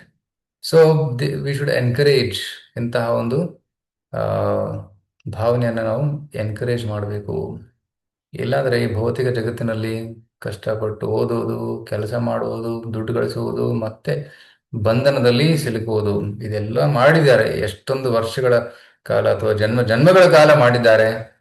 ಇದನ್ನ ಈಗ ಫುಲ್ ಸ್ಟಾಪ್ ಹಾಕಬೇಕು. ಮಾನವ ಜನ್ಮ ಬಂದಾಗ ನಾವೇನ್ ಮಾಡಬೇಕು? ಮುಕ್ತಿಯನ್ನ ಪಡೆದುಕೊಳ್ಳಬೇಕು. We should chant Hare Krishna and go back to world. ಅದೇ ಜೀವನದ ಗುರಿ. ಸೊ ದಕ್ಷನಿಗೆ ಅದು ಗೊತ್ತಿರ್ಲಿಲ್ಲ. ದಕ್ಷ ಹೇಳ್ತಾನೆ, this is not the time. ಅವರೆಲ್ಲ ಆಸೆಗಳನ್ನ ಪೂರೈಸಿಕೊಂಡು ಭೋಗ ವಿಲಾಸದಲ್ಲಿ ತೊಡಗಿ ನಂತರ ಫ್ರಸ್ಟ್ರೇಟ್ ಆದ್ಮೇಲೆ ಭಕ್ತಿ ಸೇವೆ ಬರ್ಲಿ. ಈಗ ಯಾಕೆ? ವಯಸ್ಸಾದ್ಮೇಲೆ ಭಕ್ತಿ ಸೇವೆ ಮಾಡ್ಲಿ, ಅದಕ್ಕೆ ಅಭ್ಯಂತರ ಇಲ್ಲ ನನಗೆ. ಆದ್ರೆ ಈ ಯುವಾವಸ್ಥೆಯಲ್ಲಿ ವೈರಾಗ್ಯವನ್ನುಂಟು ಮಾಡುವುದು ಇದು ಸರಿಯಲ್ಲ ಅಂತ ಹೇಳ್ತಾರೆ. ಸೊ ದಕ್ಷ ಮತ್ತೆ ಸೆಕೆಂಡ್ ಇನ್ಸ್ಟಾಲ್ಮೆಂಟ್ 1,000 ಮಕ್ಕಳನ್ನ ಪಡಿತಾನೆ, ಅವರನ್ನು ಕಳಿಸ್ತಾನೆ, ನೀವು ತಪಸ್ಸು ಮಾಡಿ ವಾಪಸ್ ಬನ್ನಿ ಅಂತ. ಆಗಿನ ಕಾಲದಲ್ಲಿ ತಪಸ್ಸು ವಾಸ್ ಮ್ಯಾಂಡೇಟರಿ. ಗುರುಕುಲ ಶಿಕ್ಷಣ ಅದು ಮ್ಯಾಂಡೇಟರಿ ಆಗಿತ್ತು, ಕಂಪಲ್ಸರಿ ಮಾಡಲೇಬೇಕಿತ್ತು. ಸೊ ಕಳಿಸ್ತಾರೆ. ಮತ್ತೆ ನಾರದ ಮುನಿಗಳು ಬರ್ತಾರೆ. ನಾರದ ಮುನಿ ಹೇಳ್ತಾರೆ, ನೋಡಿ ನಿಮ್ಮ ಅಣ್ಣಂದಿರು ಏನಾಗಿದ್ದಾರೆ, ಅವರು ಧರ್ಮದ ಪಥವನ್ನು ಹಿಡಿದು ಭಕ್ತಿ ಸೇವೆಯನ್ನು ಮಾಡ್ತಾ ಇದ್ದಾರೆ, ನೀವು ನಿಮ್ಮ ಹಿರಿಯರ ದಾರಿಯಲ್ಲಿ ನಡಿಬೇಕು ಅಂತ ಹೇಳ್ತಾರೆ. ಸೊ ಅದು ಹೋಗ್ತಾರೆ. ಸೊ ಆ 1,000 ಮಕ್ಕಳು ಕೂಡ they go back to god. So ಈ ರೀತಿ 10,000 ಮಕ್ಕಳು, 1,000 ಮಕ್ಕಳು, 11,000 ಮಕ್ಕಳು ಡೆಲಿವರ್ಡ್. ಅವರಿಗೆ ಭಕ್ತಿ ಸೇವೆ ಸಿಕ್ಕಿತು, ಅವರು ಮುಕ್ತಿಯನ್ನು ಪಡೆದು. ಇದನ್ನು ನೋಡಿ ತಕ್ಷಣ ತುಂಬಾ ಕೋಪ ಬಂತು. ಎಷ್ಟು ಕೋಪ ಬಂತು ಅಂದ್ರೆ ಹುಡುಕ್ತಾ ಇದ್ರು ನಾರದ ಮುನಿಯನ್ನ. ಆಗ ನಾರದ ಮುನಿಗಳು ದಕ್ಷಿಣ ಮುಂದೆ ಬರ್ತಾರೆ. ದಕ್ಷಿಣ ಮುಂದೆ ಬಂದು ಕೂತ್ಕೊಂಡ್ಬಿಡ್ತಾರೆ. ಭಯ ಇರಲಿಲ್ಲ ನಾರದ ಮುನಿಗೆ, ಬಂದು ಕೂತ್ಕೋತಾರೆ. ಆಕ್ಚುಲಿ ಇದೊಂದು ಕರುಣೆ. ದಕ್ಷಿಣ ಮನಸ್ಸಲ್ಲಿ ಎಷ್ಟು ಸಿಟ್ಟಿದೆ ಅದು ಅವನು ವ್ಯಕ್ತಪಡಿಸಲಿ, ಹೊರಗಲಿ ಅದು ಅನ್ನೋ ಒಂದು ಕಾರಣದಿಂದ ಮುಂದೆ ಬರ್ತಾರೆ. ಸೊ ದಕ್ಷ ನಾರದ ಮುನಿಯನ್ನು ನೋಡಿ ಕೋಪ ಬಂದು ಅವ್ರಿಗೆ ಶಾಪ ಕೊಡ್ತಾನೆ. ಎಂತ ಶಾಪ ಅದು? ನಿನಗೆ ವಾಸಸ್ಥಳ ಇರೋದಿಲ್ಲ, ನೀನು ಒಂದು ಸ್ಥಳದಲ್ಲಿ 3 ದಿನಕ್ಕಿಂತ ಹೆಚ್ಚು ಇರೋದ್ ಸಾಧ್ಯವೇ ಇಲ್ಲ ಅಂತ ಶಾಪ ಕೊಟ್ಬಿಡ್ತಾರೆ. ನಾರದ ಮುನಿ ಶಾಪವನ್ನು ಕೇಳಿ ನಗ್ತಾರೆ. Very good. ಆಕ್ಚುಲಿ ಧರ್ಮ ಪ್ರಚಾರಕರಿಗೆ ಇದೊಂದು ಆಶೀರ್ವಾದ. ಒಂದೇ ಕಡೆ ಕೂತ್ಕೊಂಡ್ರೆ ಪ್ರಚಾರ ಹೇಗಾಗ್ತದೆ? ಸುತ್ತಾಡ್ತಾ ಇರಬೇಕು, ಪ್ರಚಾರ ಮಾಡೋದಕ್ಕೋಸ್ಕರ ಬೇರೆ ಬೇರೆ ಸ್ಥಳಕ್ಕೆ ಹೋಗ್ತಾ ಇರಬೇಕು. ಅಂತ ಒಂದು ಅನುಗ್ರಹ ನಾರದ ಮುನಿಗೆ ಸಿಕ್ಕಿತು. ಅವರು ಸಂತೋಷವಾಗಿ ಹೋಗ್ಬಿಡ್ತಾರೆ. ಸೊ ನಂತರ ದಕ್ಷ ಮೊದಲು ಶಿವನಿಗೆ ಅಪರಾಧನ ಎಸೆದಿದ್ದ. ನಂತರ ನಾರದ ಮುನಿಗಳು ಕೂಡ ಶಾಪ ಕೊಟ್ಟ. ಸೊ ಅಪರಾಧ ಪ್ರವೃತ್ತಿ ಬೇಗ ಹೋಗೋದಿಲ್ಲ, ತುಂಬಾ ಪ್ಯೂರಿಫಿಕೇಶನ್ ಆಗ್ಬೇಕು. ಅದಕ್ಕೋಸ್ಕರ ನಂತರ ದಕ್ಷ ಮಕ್ಕಳನ್ನ ಪಡಿತಾನೆ. ಸುಮಾರು 60 ಹೆಣ್ಣು ಮಕ್ಕಳನ್ನ ಪಡಿತಾನೆ. ಇವರ ಮದುವೆ ಆಗ್ತದೆ. ರೈಟ್. 10 ಹೆಣ್ಮಕ್ಳನ್ನ ಯಮರಾಜನ ಜೊತೆ ಮದುವೆ ಆಯಿತು. 17 ಕಶ್ಯಪರ ಜೊತೆ. 27 ಮಕ್ಕಳನ್ನ ಸೋಮ ಚಂದ್ರನ ಜೊತೆ. 27 ಅವರು 27 ನಕ್ಷತ್ರಗಳಾಗ್ತಾರೆ. ಸೊ ಸೊ 27 ನಕ್ಷತ್ರಗಳ ಒಡೆಯ ಯಾರು? ಗಂಡ ಯಾರು? ಸೋಮ. ನಂತರ 2 ಹೆಣ್ಮಕ್ಳನ್ನ ಅಂಗಿರನ ಜೊತೆ, ಇನ್ನು ಇಬ್ಬರನ್ನ ವೃಷಾಶ್ವರ ಜೊತೆ, ಇನ್ನು ಇಬ್ಬರನ್ನ ಭೂತ. ಸೊ ಈ ರೀತಿ 60 ಹೆಣ್ಣು ಮಕ್ಕಳ ಮದುವೆ ಆಗ್ತದೆ. ಆದರೆ ಸೋಮನಿಂದ ಯಾವುದೇ ಮಕ್ಕಳಾಗ್ಲಿಲ್ಲ. ಯಾಕಂದ್ರೆ ದಕ್ಷ ಸೋಮನಿಗೆ ಶಾಪ ಕೊಡ್ತಾನೆ. ಯಾಕಂದ್ರೆ ಕೇವಲ ನೀನು ರೋಹಿಣಿ ಜೊತೆ ಹೆಚ್ಚು ಒಲವು ತೋರಿಸ್ತಾ ಇದೆಯಾ, ಬೇರೆಯವರಿಗೆ ತೋರಿಸ್ತಾ ಇಲ್ಲ ಹೆಚ್ಚು ಒಲವು, ಅದಕ್ಕೆ ನೀನು ಶಾಪ ಕೊಡ್ತೀನಿ ಅಂತ ಶಾಪ ಕೊಟ್ಟಿರ್ತಾರೆ. So no children. ಈ ರೀತಿ ಈ ತಕ್ಷಣ 60 ಮಕ್ಕಳಿಂದ ಪಾಪ್ಯುಲೇಷನ್ ಇನ್ಕ್ರೀಸ್ ಆಗ್ತದೆ. ಇದು ಡೀಟೇಲ್ ಆಗಿ ಮುಂದೆ ಚರ್ಚೆ ಮಾಡೋಣ. ಫೈನಲಿ ಕಶ್ಯಪ ಮತ್ತೆ ಅದಿತಿಯಿಂದ ಹಲವಾರು ಮಕ್ಕಳು ಹುಟ್ಟುತ್ತಾರೆ. ಸೊ ಕಶ್ಯಪ ಮತ್ತೆ ಅದಿತಿ ಒಬ್ಬ ಮಗ ತ್ವಷ್ಟ. ಅವರ ಮದುವೆ ಆಗ್ತದೆ ರಚನಾ ಜೊತೆ. ರಚನಾ ದೈತ್ಯರ ಮಗಳು. ಸೊ ತ್ವಷ್ಟ ಮತ್ತೆ ರಚನೆಯಿಂದ ಸನ್ನಿವೇಶ ಮತ್ತೆ ವಿಶ್ವರೂಪ ಅನ್ನೋ ಮಕ್ಕಳು ಹುಡ್ತಾರೆ. ಸೊ ವಿಶ್ವರೂಪನನ್ನ ದೇವತೆಗಳು ಗುರುವಾಗಿ ಸ್ವೀಕರಿಸ್ತಾರೆ ಅಂತ ಹೇಳ್ತಾರೆ. ಇದು ಕನೆಕ್ಷನ್. ಪರೀಕ್ಷಿತ್ ಮಹಾರಾಜರಿಗೆ ಪ್ರಶ್ನೆ ಬಂತು, ಹೇಗೆ ಅವರು ವಿಶ್ವರೂಪನನ್ನ ಗುರುವಾಗಿ ಸ್ವೀಕರಿಸಿದ್ರು? ಅವರ ಗುರುಗಳು ಬೃಹಸ್ಪತಿ ಆಗಿದ್ರು, ಯಾಕೆ ಬೃಹಸ್ಪತಿಯನ್ನು ಬಿಟ್ಟು ವಿಶ್ವರೂಪನನ್ನ ಗುರುವಾಗಿ ಸ್ವೀಕರಿಸಿದ್ರು ಅನ್ನೋ ಪ್ರಶ್ನೆ ಮನಸ್ಸಲ್ಲಿ ಮೂಡಿತು. ಈಗ ಇಲ್ಲಿಂದ ಸ್ಟಾರ್ಟ್ ಆಗ್ತದೆ ಇಂದ್ರನ ಕತೆ. 7ನೇ ಅಧ್ಯಾಯದಿಂದ, ರೈಟ್, 6ನೇ ಸ್ಕಂದದ 7ನೇ ಅಧ್ಯಾಯದಿಂದ 17ನೇ ಅಧ್ಯಾಯದವರೆಗೂ ಈ ಕತೆ ಮುಂದುವರಿತದೆ. ಸೊ ಒಂದು ದಿನ ಇಂದ್ರ ತನ್ನ ರಾಜಧಾನಿಯಲ್ಲಿದ್ದ ಅಮರಾವತಿಯಲ್ಲಿ, ತನ್ನ ಸ್ವರ್ಗದಲ್ಲಿ, ಸೊ ಎಲ್ಲ ದೇವತೆಗಳು ಅಪ್ಸರೆಯರು ಇಂದ್ರನ ಪೂಜೆಯನ್ನು ಮಾಡ್ತಾ ಇದ್ರು. ಸೊ ತುಂಬಾ ಏನಂತಾರೆ, ಮದಮತ್ತವಾಗಿದ್ದ ಆ ಸಮಯದಲ್ಲಿ ಗುರುಗಳು ಪ್ರವೇಶ ಮಾಡ್ತಾರೆ. ಎಲ್ಲರೂ ಗುರುಗಳಿಗೆ ನಮಸ್ಕಾರ ಗೌರವವನ್ನು ತೋರಿಸಿದ್ರು. ಆದರೆ ಇಂದ್ರ ಗುರುಗಳನ್ನ ನಿರ್ಲಕ್ಷ್ಯ ಮಾಡ್ತಾನೆ, ಗುರುಗಳಿಗೆ ಸೂಕ್ತವಾದ ಗೌರವವನ್ನ ತೋರಿಸಲಿಲ್ಲ. ಆಗ ಗುರುಗಳು ಅಲ್ಲಿಂದ ಹೊರಟೋಗ್ತಾರೆ. ನಂತರ ಇಂದ್ರನಿಗೆ ಪಶ್ಚಾತ್ತಾಪ ಆಯ್ತು, ಅಯ್ಯೋ ಅಪರಾಧವಾಯ್ತು, ಗುರುಗಳಿಗೆ ಅಪರಾಧ ಮಾಡಿಬಿಟ್ಟೆ. ಸೊ ಗುರುಗಳನ್ನು ಹುಡುಕ್ತಾನೆ, ಗುರುಗಳು ಸಿಗೋದೇ ಇಲ್ಲ, ಎಲ್ಲ ಕಡೆ ನೋಡ್ತಾನೆ, ಸಿಗೋದಿಲ್ಲ. ಆಗ ದೈತ್ಯರಿಗೆ ಗೊತ್ತಾಯ್ತು, ಇಂದ್ರ ಅಪರಾಧ ಮಾಡಿದ್ದಾನೆ, ಶಕ್ತಿಯನ್ನ ಕಳೆದುಕೊಂಡಿದ್ದಾನೆ, ಅದಕ್ಕಾಗಿ ಅಟ್ಯಾಕ್. ಎಲ್ಲ ದೈತ್ಯರು ಅಟ್ಯಾಕ್ ಮಾಡಿದ್ದಾರೆ. ಅಟ್ಯಾಕ್ ಮಾಡಿದಾಗ ಇಂದ್ರ ಹೋರಾಡಕ್ಕಾಗೋದಿಲ್ಲ, ಸೋತ್ಬಿಡ್ತಾನೆ. ಎಲ್ಲ ದೇವತೆಗಳು ಓಡಿ ಹೋಗ್ತಾರೆ, ಬ್ರಹ್ಮನ ಹತ್ರ ಹೋಗ್ತಾರೆ. ಬ್ರಹ್ಮ, ದಯವಿಟ್ಟು ನಮ್ಮನ್ನು ಕಾಪಾಡಿ, ತುಂಬಾ ಕಷ್ಟ ಆಗ್ತಾ ಇದೆ, ನಮ್ಮನ್ನು ಓಡಿಸಿಬಿಟ್ಟಿದ್ದಾರೆ, ನಮ್ಮ ಸ್ವರ್ಗ ಈಗ ದೈತ್ಯರ ಕೈಲಿದೆ, ದಯವಿಟ್ಟು ಏನಾದ್ರೂ ಪರಿಹಾರ. ಬ್ರಹ್ಮ ಹೇಳ್ತಾನೆ, ತಪ್ಪು ಮಾಡಿದೀಯ, ತಪ್ಪು ನಿಂದೆ, ನಿನ್ನ ಕಾರಣದಿಂದ ಇದೆಲ್ಲ ನಡೀತಾ ಇದೆ. ಗುರುಗಳ ಪ್ರತಿ ಅಪರಾಧ ಮಾಡಿದೆಯಲ್ಲ, ಯಾರ ಅನುಗ್ರಹದಿಂದ ನಿನಗೆ ಆ ಶಕ್ತಿ ಸಿಕ್ಕಿದೆ ಅವರ ಪ್ರತಿ ಅಪರಾಧವನ್ನು ಮಾಡಿದೀಯ ಅಂತ ವಿಚಾರವಿದು. ಸೊ ತಪ್ಪಾಯ್ತು, ಕ್ಷಮಿಸಿ, ಈಗ ಮುಂದೆ ಏನ್ ಮಾಡೋದು ಹೇಳಿ ಅಂತಾನೆ. ಆಯ್ತು, ನೀನು ಇನ್ನೊಬ್ಬ ಗುರುವನ್ನ ಸ್ವೀಕರಿಸಬೇಕು. ಸೊ ಇನ್ನೊಬ್ಬರು ಗುರುಗಳು ಇದ್ದಾರೆ, ಅವರು ತುಂಬಾ ಪವರ್ಫುಲ್ ಆಗಿದ್ದಾರೆ. ಸೊ ಅವರಿಂದ ನೀನು ರಕ್ಷಣೆಯನ್ನು ಪಡಿ, ಮಾರ್ಗದರ್ಶನ ಪಡಿ. ಅವರ ಹತ್ರ ಒಂದು ನಾರಾಯಣ ಕವಚ ಅಂತ ಒಂದು ಮಂತ್ರ ಇದೆ, ಆ ಮಂತ್ರವನ್ನು ಪಡೆದುಕೋ. ಆ ಗುರುಗಳ ಹೆಸರು ವಿಶ್ವರೂಪ. ವಿಶ್ವರೂಪ ತ್ವಷ್ಟನ ಮಗ. ಈ ತ್ವಷ್ಟ ತುಂಬಾ ಪವರ್ಫುಲ್ ಋಷಿ.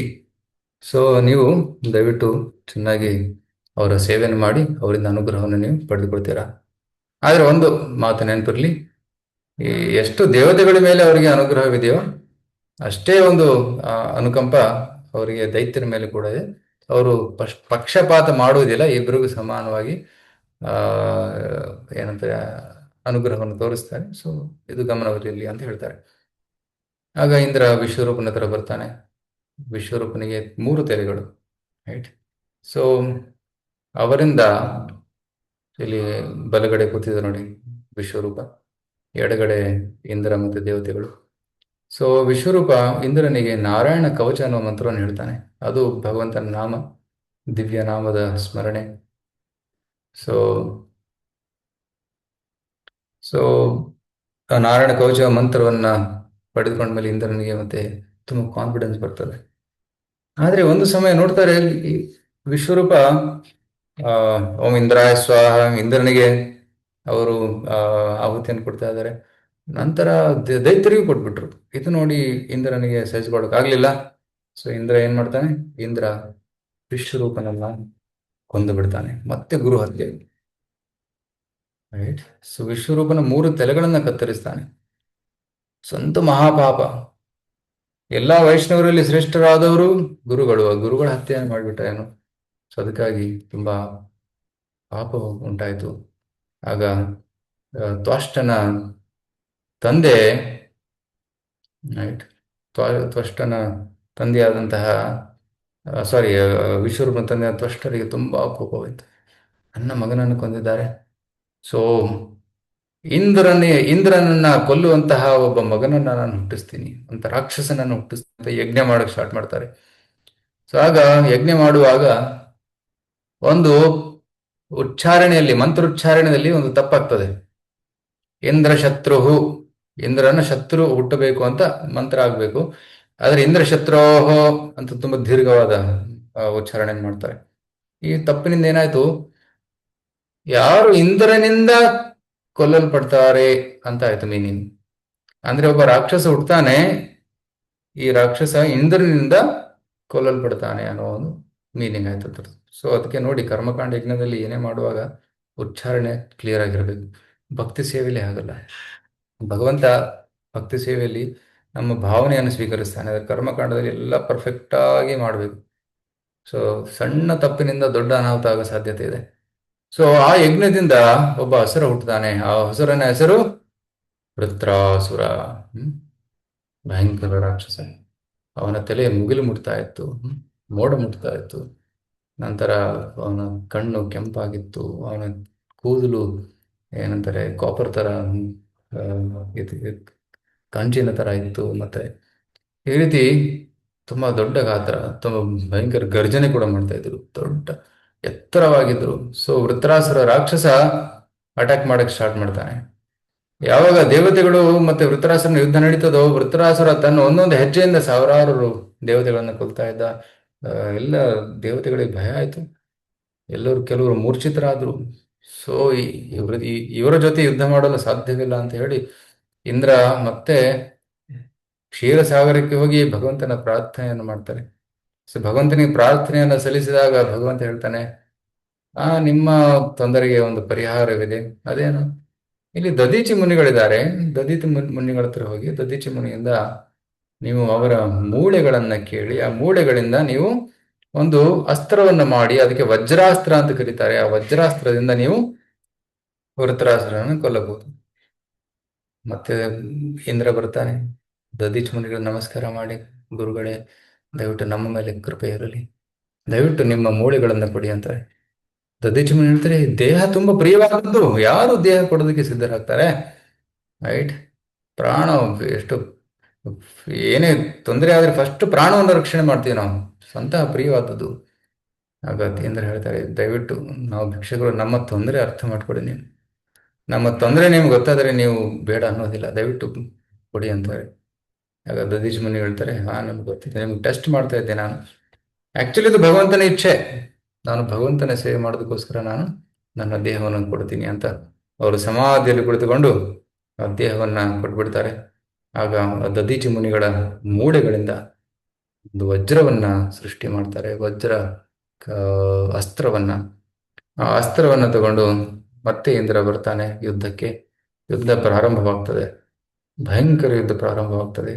ವೃತ್ರಾಸುರ ಮತ್ತೆ ಇಂದ್ರನ ಏನಂತಾರೆ ಎದುರು ಬದ್ರು ಯುದ್ಧ ಆಗ್ತದೆ.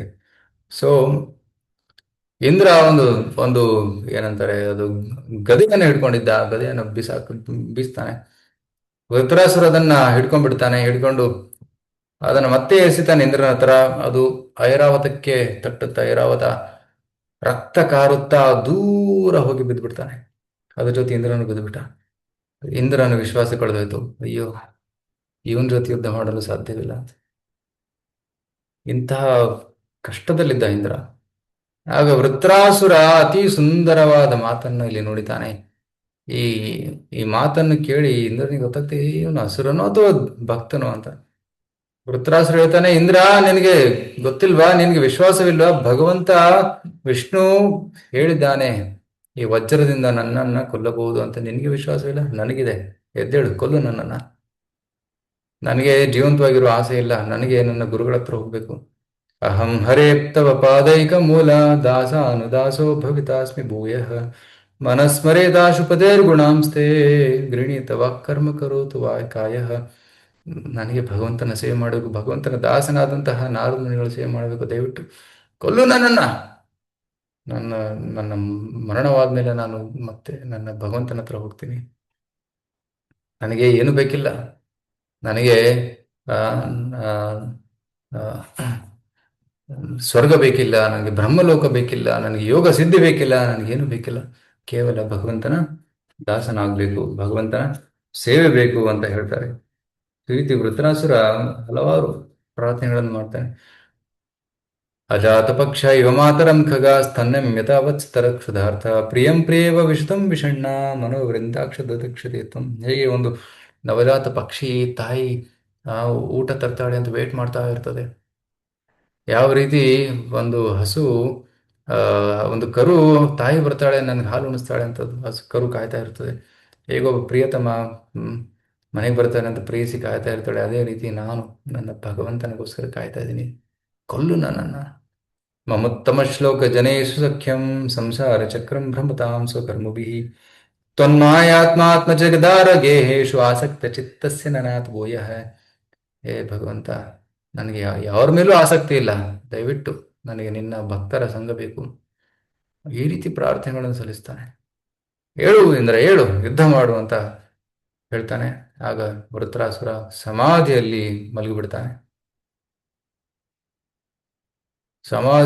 ಮಲಗಿಬಿಡ್ತಾನೆ. ಆಗ ಇಂದ್ರ ತನ್ನ ವಜ್ರದಿಂದ ವೃತ್ರಾಸುರನ ಕೈಯನ್ನ ಮತ್ತೆ ಅವನ ಕುತ್ತಿಗೆಯನ್ನ ಕತ್ತರಿಸ್ತಾನೆ. ಸುಮಾರು 1 ವರ್ಷ ಬೇಕಾಯ್ತು ವೃತ್ರಾಸುರನನ್ನು ಕೊಲ್ಲೋದಿಕ್ಕೆ. ಆಗ ವೃತ್ರಾಸುರನ ಆತ್ಮ ಭಗವಂತನ ಜೊತೆ ಸೇರಿಕೊಂಡಿತು ಸೇವೆಯಲ್ಲಿ. ಮತ್ತೆ ನಿಯುಕ್ತನಾಗಿಬಿಟ್ಟ. ಅದರಿಂದ ನನಗೆ ಮತ್ತೆ ಪಶ್ಚಾತ್ತಾಪ ಆಯಿತು. ಎಷ್ಟು ಅಪರಾಧ! ಫಸ್ಟ್ ಬೃಹಸ್ಪತಿ ಮೇಲೆ ಅಪರಾಧ, ನಂತರ ವಿಶ್ವರೂಪನ ಹತ್ಯೆ, ರೈಟ್. ಸೊ ನಂತರ ಈಗ ದದೀಚಿ ಮುನಿಗಳಿಗೆ ಮೂಳೆಯನ್ನು ಕೇಳಿದ್ರು. ನಂತರ ವೃತ್ರಾಸುರನಂತಹ ಮಹಾಭಕ್ತನನ್ನ ಕೊಂದ್ಬಿಟ್ಟ. ಇಂದ್ರನಿಗೆ ಪಶ್ಚಾತ್ತಾಪ ಆಯಿತು. ಅಯ್ಯೋ, ಎಷ್ಟು ಪಾಪ! ಆಗ ಒಂದು ಪಿಶಾಚಿ ರೂಪದಲ್ಲಿ ಪಾಪ ಇಂದ್ರನನ್ನು ಹಿಂಬಾಲಿಸ್ತಾ ಇತ್ತು, ರೈಟ್. ಸೊ ಇಂದ್ರ ಓಡೋಡ್ ಹೋಗಿ ಹಿಮಾಲಯದಲ್ಲಿ ಒಂದು ಸರೋವರದಲ್ಲಿ ಒಂದು ಏನಂತಾರೆ ಕಮಲದ ನಾಳದಲ್ಲಿ ಕುಳಿತುಕೊಂಡು ತಪಸ್ಸು ಮಾಡ್ತಾನೆ. ಯಾಕಂದ್ರೆ ಕಮಲದ ನಾಳದಲ್ಲಿ ಲಕ್ಷ್ಮಿಯ ವಾಸ ಇದೆ. ಸೊ ಲಕ್ಷ್ಮೀ ದೇವಿಯ ಸಂಘವನ್ನು ಪಡೆದು ಅವರ ಸೇವೆಯನ್ನು ಮಾಡ್ತಾ ಮಾಡ್ತಾ ಮಾಡ್ತಾ ಅಲ್ಲಿ ಪವಿತ್ರನಾಗ್ತಾನೆ. ಪವಿತ್ರನಾಗಿ ಪಾಪದಿಂದ ಮುಕ್ತನಾಗಿ ಮತ್ತೆ ವಾಪಸ್ ಬರ್ತಾನೆ. ಸೊ ಮತ್ತೆ ಪ್ರಶ್ನೆ ಬಂತು, ವೃತ್ರಾಸುರ ಇಂಥ ಭಕ್ತಿ ಭಾವನೆಯಿಂದ ಪ್ರಾರ್ಥನೆ ಮಾಡಿದೆ, ಇದು ಹೇಗೆ ಸಾಧ್ಯವಾಯಿತು ಅಂತ. ಹಿಂದಿನ ಜನ್ಮದಲ್ಲಿ ವೃತ್ರಾಸುರ ಚಿತ್ರಕೇತುವಿನ ರಾಜನಾಗಿದ್ದ. ಚಿತ್ರಕೇತುವಿನಿಗೆ ಸಾವಿರಾರು ರಾಣಿಗಳಿದ್ದರು, ಆದರೆ ಒಂದು ಕರುಗೂ ಮಕ್ಕಳಿರಲಿಲ್ಲ. ಆಗ ಅಂಗಿರ ಮುನಿಗಳು ಬರ್ತಾರೆ. ಅಂಗಿರ ಮುನಿಗಳು ಪ್ರಾರ್ಥನೆ ಮಾಡ್ತಾನೆ, ದಯವಿಟ್ಟು ನನಗೆ ಮಕ್ಕಳು ಕೊಡಿ ಅಂತ. ಆಗ ಅಂಗಿರ ಮುನಿಗಳು ಯಜ್ಞ ಮಾಡಿ ಪಾಯಸವನ್ನು ಕೊಡ್ತಾರೆ. ಆ ಪಾಯಸವನ್ನು ರಾಣಿಗೆ ತಿನ್ನಿಸು, ಮಕ್ಕಳಾಗುತ್ತೆ. ಕೃತದ್ಯುತಿಯವನ ರಾಣಿ ಅವಳಿಗೆ ಪಾಯಸವನ್ನು ಕೊಟ್ಟಾಗ ಅವಳಿಂದ ಒಂದು ಮಗುವಾಯಿತು. ಮಗನ ಹೆಸರು ಹರ್ಷಶೋಕ ಅಂತ ಕೊಡಲಾಗ್ತದೆ. ಯಾಕೆ ಅಂಗಿರ ಮುನಿಗಳು ಹೇಳಿದ್ರು ಮಗನ ಹೆಸರು ಹರ್ಷಶೋಕ ಅಂತ ಕೊಡೋಣ. ಸೊ ಹುಟ್ಟಿದಾಗ ತುಂಬಾ ಹರ್ಷಿತವಾದ್ರು, ಸಂತೋಷವಾಯಿತು. ಮಗನ ಜೊತೆ ಆಟ ಆಡ್ತಾ ಇದ್ರ. ಮತ್ತೆ ಕೃತದ್ಯುತಿ ಜೊತೆ ಹೆಚ್ಚು ಸಮಯ ಕಳೀತಾ ಇದ್ದ. ಆಗ ಅನ್ಯ ರಾಣಿಯರಿಗೆ ದ್ವೇಷ ಉಂಟಾಯ್ತು. ರಾಜ ನಮಗೆ ಸಮಯ ಕೊಡ್ತಾ ಇಲ್ಲ. ಸೊ ಇದಕ್ಕೆಲ್ಲ ಕಾರಣ ಮಗು. ಈ ಮಗುವನ್ನು ಕೊಂದಾಕೋಣಂತ ಒಂದು ದಿನ ಆಟ ಆಡಿಸ್ತಾ ವಿಷವನ್ನು ಕೊಟ್ಟು ಆ ಮಗುವನ್ನು ಕೊಂದಾಕ್ತಾರೆ. ಆ ಮಗುವನ್ನು ಕೊಂದ ಮೇಲೆ ಎಲ್ಲರಿಗೂ ತುಂಬಾ ನೋವಾಯಿತು, ದುಃಖವಾಯಿತು. ಆ ದುಃಖವಾದಾಗ ಅಳ್ತಾ ಇರುವಾಗ ಮತ್ತೆ ಅಂಗೀರ ಮುನಿಗಳು ಬರ್ತಾರೆ. ಈಗ ಈ ಸಮಯದಲ್ಲಿ ನಾರದ ಮುನಿಗಳನ್ನು ತಗೊಂಡು ಬರ್ತಾರೆ. ಆಗ ನಾರದ ಮುನಿಗಳು ಚಿತ್ರಕೇತುವಿಗೆ ಪ್ರಚಾರ ಮಾಡ್ತಾರೆ, ನಿನಗೆ ಮಗು ಬೇಕು ತಾನೆ? ಆಯ್ತು, ಮಗು ಎದ್ದೇಳು ಅಂತ ಮಗುವನ್ನು ಹೇಳಿಸ್ತಾರೆ. ಆ ಮಗು ಎದ್ಬಿಟ್ಟ. ಚಿತ್ರಕೇತು, ಮಗ ಎದ್ಬಿಟ್ಟಿಯಾ? ಮಗ ಮಗ ಮಗ ಯಾರ ಮಗ? ನಾನು, ನನಗೆ ಹಲವಾರು ತಂದೆ ತಾಯಿಗಳಿದ್ರು. ಕೆಲವೊಮ್ಮೆ ಮೀನು ತಂದೆ ತಾಯಿ, ಕೆಲವೊಮ್ಮೆ ಪ್ರಾಣಿ, ಕೆಲವೊಮ್ಮೆ ಗಿಡ ಮರಗಳು, ಕೆಲವೊಮ್ಮೆ ಮನುಷ್ಯರು. ಅಲ್ವಾ, ನೀವು ಯಾವ ಜನ್ಮದ ತಂದೆ ತಾಯಿ ಅಂತ ಕೇಳ್ತಾನೆ. ನಿಮ್ಗೆ ಗೊತ್ತಾಗ್ಲಿಲ್ವಾ ನನಗೆ ನಾವು ನಿಮ್ಮ ಈ ಜನ್ಮ ತಂದೆ ತಾಯಿ? ಇಲ್ಲ, ಹಲವಾರು ಜನ್ಮಗಳಿದ್ವು. ಸೊ ಈ ರೀತಿ ಸ್ವಲ್ಪ ತತ್ವವನ್ನು ಹೇಳಿ, ಆತ್ಮತತ್ವ, ಪುನರ್ಜನ್ಮದ ತತ್ವ, ಭಗವಂತ ಭಕ್ತಿ ಸೇವೆ ತತ್ವ ಹೇಳಿ ಮತ್ತೆ ಮಗು ಮಲ್ಕೊಂಡ್ಬಿಡ್ತದೆ. ಆಗ ಚಿತ್ರಕೇತು ಮಹಾರಾಜರಿಗೆ ಆಶ್ಚರ್ಯವಾಯಿತು.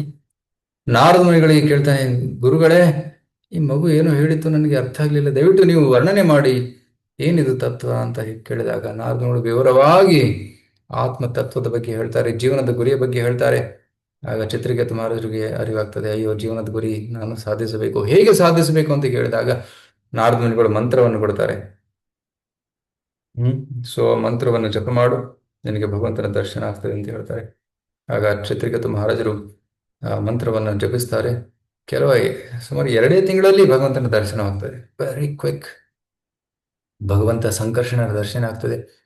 ಚತುಷ್ಕುಮಾರರು ಭಗವಂತನನ್ನು ಪೂಜೆ ಮಾಡ್ತಾ ಇದ್ರು, ಆ ದರ್ಶನ ಆಗ್ತದೆ. ಭಗವಂತನಿಗೆ ಪ್ರಾರ್ಥನೆಗಳನ್ನು ಸಲ್ಲಿಸಿ ಭಗವಂತ ಚಿತ್ರಕೇತು ಅನುಗ್ರಹ ಕೊಡ್ತಾನೆ, ನೀನು ವಿದ್ಯಾಧರರ ರಾಜನಾಗ್ತೀಯ ಅಂತ. ಸೊ ವಿದ್ಯಾಧರ ಲೋಕದಲ್ಲಿ ಚಿತ್ರಕೇತು ಮಹಾರಾಜರು ಕೀರ್ತನೆ ಮಾಡ್ತಾ ಇದ್ರು. ಅಲ್ಲಿ ತಮ್ಮ ಸಂಸಾರವನ್ನು ನಡೆಸ್ತಾ ಇದ್ರು, ಭಗವಂತನ ಭಕ್ತಿ ಸೇರ್ಕೊಂಡು ಮಾಡ್ತಾ ಇದ್ರು. ಒಂದು ದಿನ ಅವರು ಆಕಾಶ ಮಾರ್ಗದಲ್ಲಿ ಕೀರ್ತನೆ ಮಾಡ್ತಾ ಮಾಡ್ತಾ ಹೋಗುವಾಗ ಕೈಲಾಸಕ್ಕೆ ಬರ್ತಾರೆ. ಕೈಲಾಸದಲ್ಲಿ ಒಂದು ದೃಶ್ಯವನ್ನು ನೋಡ್ತಾರೆ.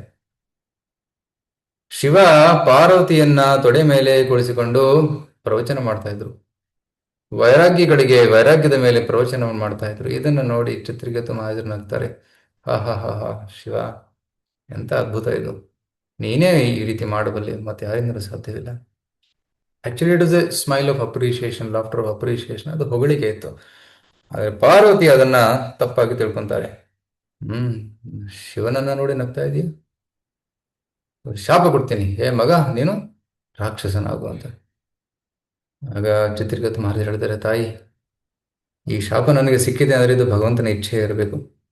ಆಯ್ತು, ನೀನು ಹೇಳಿದಾಗೆ ಆಗಲಿ, ನಾನು ಅಸುರನಾಗ್ತೀನಿ. ಸೊ ಅವರು ಸ್ವೀಕರಿಸ್ತಾರೆ. ಆಗ ಶಿವ ಪಾರ್ವತಿಗೆ ನೋಡಿ ಹೇಳ್ತಾನೆ, ನೋಡು, ವಿಷ್ಣುವಿನ ಭಕ್ತರು ಎಷ್ಟು ವಿನಮ್ರತೆ.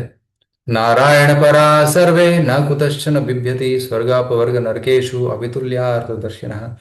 ಈ ನಾರಾಯಣನ ಭಕ್ತರು ಅವ್ರು ಎಲ್ಲಿದ್ರೂ ಅವ್ರಿಗೆ ಸಮಾನ. ಅವರು ಸ್ವರ್ಗದಲ್ಲಿರಲಿ, ನರಕದಲ್ಲಿರಲಿ, ಭೂಮಿ ಮೇಲಿರಲಿ, ಅವ್ರಿಗೆ it doesn't matter to them. ಯಾಕಂದ್ರೆ ಯಾವಾಗಲೂ ಅವರು ಭಗವಂತನ ಸೇವೆಯಲ್ಲಿ ನಿರತಾಗಿರ್ತಾರೆ. ಆ್ಯಂಡ್ ಮುಕ್ತಾನಾಮಪಿ ಸಿದ್ಧಾನಾಂ ನಾರಾಯಣ ಪರಾಣ ಕೋಟಿಶ್ವಪಿ ಮಹಾಮನೆ. ಕೋಟಿ ಕೋಟಿ ಜನರಲ್ಲಿ ಇಂತಹ ಭಕ್ತರು ಸಿಗ್ತಾರೆ. ಸೊ ಶಾಪ ಕೊಟ್ಟು ತಪ್ಪು ಮಾಡಿದ್ಯಾ ಅಂತ ಹೇಳ್ತಾರೆ. ಆಗ ಪಾರ್ವತಿ ಗೊತ್ತಾಗ್ತದೆ, ಅಯ್ಯೋ ನಂಗೆ ತಪ್ಪಾಯ್ತು ಅಂತ. ಬಟ್ ಇದು ಭಗವಂತನ ವಿಶೇಷ ಅನುಗ್ರಹ. ಯಾಕಂದ್ರೆ ವಿದ್ಯಾಧರ ಲೋಕದಲ್ಲಿ ಇನ್ನು 1000 ವರ್ಷ ಇರ್ಬೋದಾಗಿತ್ತು ಚಿತ್ರಕೇತು ಮಹಾರಾಜರು. ಆದರೆ ಭಗವಂತನ ಇಚ್ಛೆ ಅಂತ ಬೇಗ ನನ್ನ ಹತ್ರ ಬರಬೇಕು ಅಂತ. ಸೊ ಬೇಗ ರಾಕ್ಷಸನಾಗಿ ಅಲ್ಲಿ ರಾಕ್ಷಸನ ದೇಹದಿಂದ ಮತ್ತೆ ವಾಪಸ್ ವೈಕುಂಠಕ್ಕೆ ಹೋಗ್ಬಿಟ್ಟ, ನೇರವಾಗಿ ಹೋಗ್ಬಿಟ್ಟ. ಸೊ ಇದು ಭಗವಂತನ ವಿಶೇಷವಾದ ಒಂದು ಅನುಗ್ರಹ. ಇದು ಚಿತ್ರಕೇತು ಮಹಾರಾಜರ ಕತೆ ವಿವರವಾಗಿ ಬರ್ತದೆ. ಮತ್ತು ಅಂತಿಮ ಅಧ್ಯಾಯದಲ್ಲಿ ಸೊ ಆಕ್ಚುಲಿ ದ್ವಿತೀಯ ಕತೆ ಬರ್ತದೆ. ದ್ವಿತೀಯಗೆ ತುಂಬಾ ದುಃಖ ಆಗಿತ್ತು. ನನ್ನ 2 ಮಕ್ಕಳು ಹಿರಣ್ಯಕಶಿಪು ಮತ್ತು ಹಿರಣ್ಯಾಕ್ಷ, ಇವರು ಇಬ್ಬರು ಸತ್ತೋಗಿದ್ದಾರೆ. ನಾನು ಸೇಡ್ ತೀರಿಸ್ಕೋಬೇಕು, ಅದಕ್ಕಾಗಿ ಇಂದ್ರನ ವಧೆ ಆಗ್ಬೇಕು. ಇಂದ್ರನ ವಧೆಗೋಸ್ಕರ ಏನಾದರೂ ಮಾರ್ಗ ತೋರಿಸಿ ಅಂತ ಕಶ್ಯಪನಿಗೆ ರಿಕ್ವೆಸ್ಟ್ ಮಾಡ್ತಾರೆ. ಕಶ್ಯಪ ಮುನಿ ಅವಳ ಒಂದು ಮೋಹಕ್ಕೆ ವಶವಾಗಿ, ಆಯ್ತು, ನೀನು ಪುಂಸವನ ವ್ರತವನ್ನು ಮಾಡು, ಇದರಿಂದ ನಿನಗೆ ಲಾಭ ಸಿಗ್ತದೆ. ಆಕ್ಚುಲಿ ಕಶ್ಯಪ ಮುನಿ ಬುದ್ಧಿವಂತರು, ಅವರಿಗೆ ಒಂದು ಭಕ್ತಿ ಸೇವೆ ಮಾರ್ಗವನ್ನು ಕೊಟ್ಬಿಟ್ರು. ಸೊ ಈ ಪುಂಸವನ ವ್ರತವನ್ನ ಮಾಡುವಾಗ ಆಕ್ಚುಲಿ ಭಗವಂತ ವಿಷ್ಣುವಿನ ಆರಾಧನೆ ಮಾಡಬೇಕು, ಆ ರೀತಿ ಇದೆ.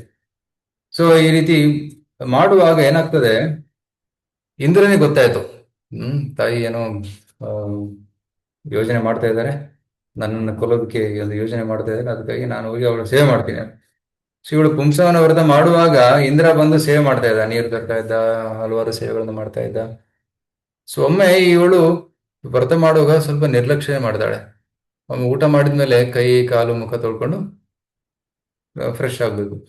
ಅವಳು ಊಟ ಮಾಡಿ ತುಂಬಾ ವ್ರತ ಮಾಡಿ ತುಂಬಾ ಸುಸ್ತಾಗಿತ್ತು, ನೇರವಾಗಿ ಮಲ್ಕೊಂಡ್ಬಿಡ್ತಾಳೆ. ಸೊ ಅಲ್ಲಿ ಒಂದು ತಪ್ಪಾಯ್ತು. ಇಂದ್ರ ಇದಕ್ಕೋಸ್ಕರ ವೇಟ್ ಮಾಡ್ತಾ ಇದ್ದ. ಯಾವಾಗ ತಪ್ಪಾಯ್ತು, ಆಗ ಇಂದ್ರ ಅವಳ ಗರ್ಭದೊಳಗಡೆ ಹೋಗಿ ಆ ಶಿಶುವನ್ನ 7 ತುಂಡು ಮಾಡ್ತಾನೆ. ಆಗ ಪ್ರತಿಯೊಂದು ತುಂಡು ಕಾಪಾಡಿ ಕಾಪಾಡಿ, ಡೋಂಟ್ ಕಿಲ್ಲರ್ಸ್ ಅಂತ ಅವ್ರು ಕೂಗ್ತಾರೆ. ಮತ್ತೆ 7 ತುಂಡುಗಳನ್ನ ಮತ್ತೆ 7 ತುಂಡಾಗಿ ಮಾಡಿ 49 ತುಂಡುಗಳಾಗಿ ಮಾಡ್ತಾರೆ. ಎಲ್ಲರೂ ಹೇಳ್ತಾರೆ ದಯವಿಟ್ಟು ನಮ್ಮನ್ನು ಕೊಲ್ಬೇಡಿ ಕೊಲ್ಬೇಡಿ ಕೊಲ್ಬೇಡಿ ಅಂತ.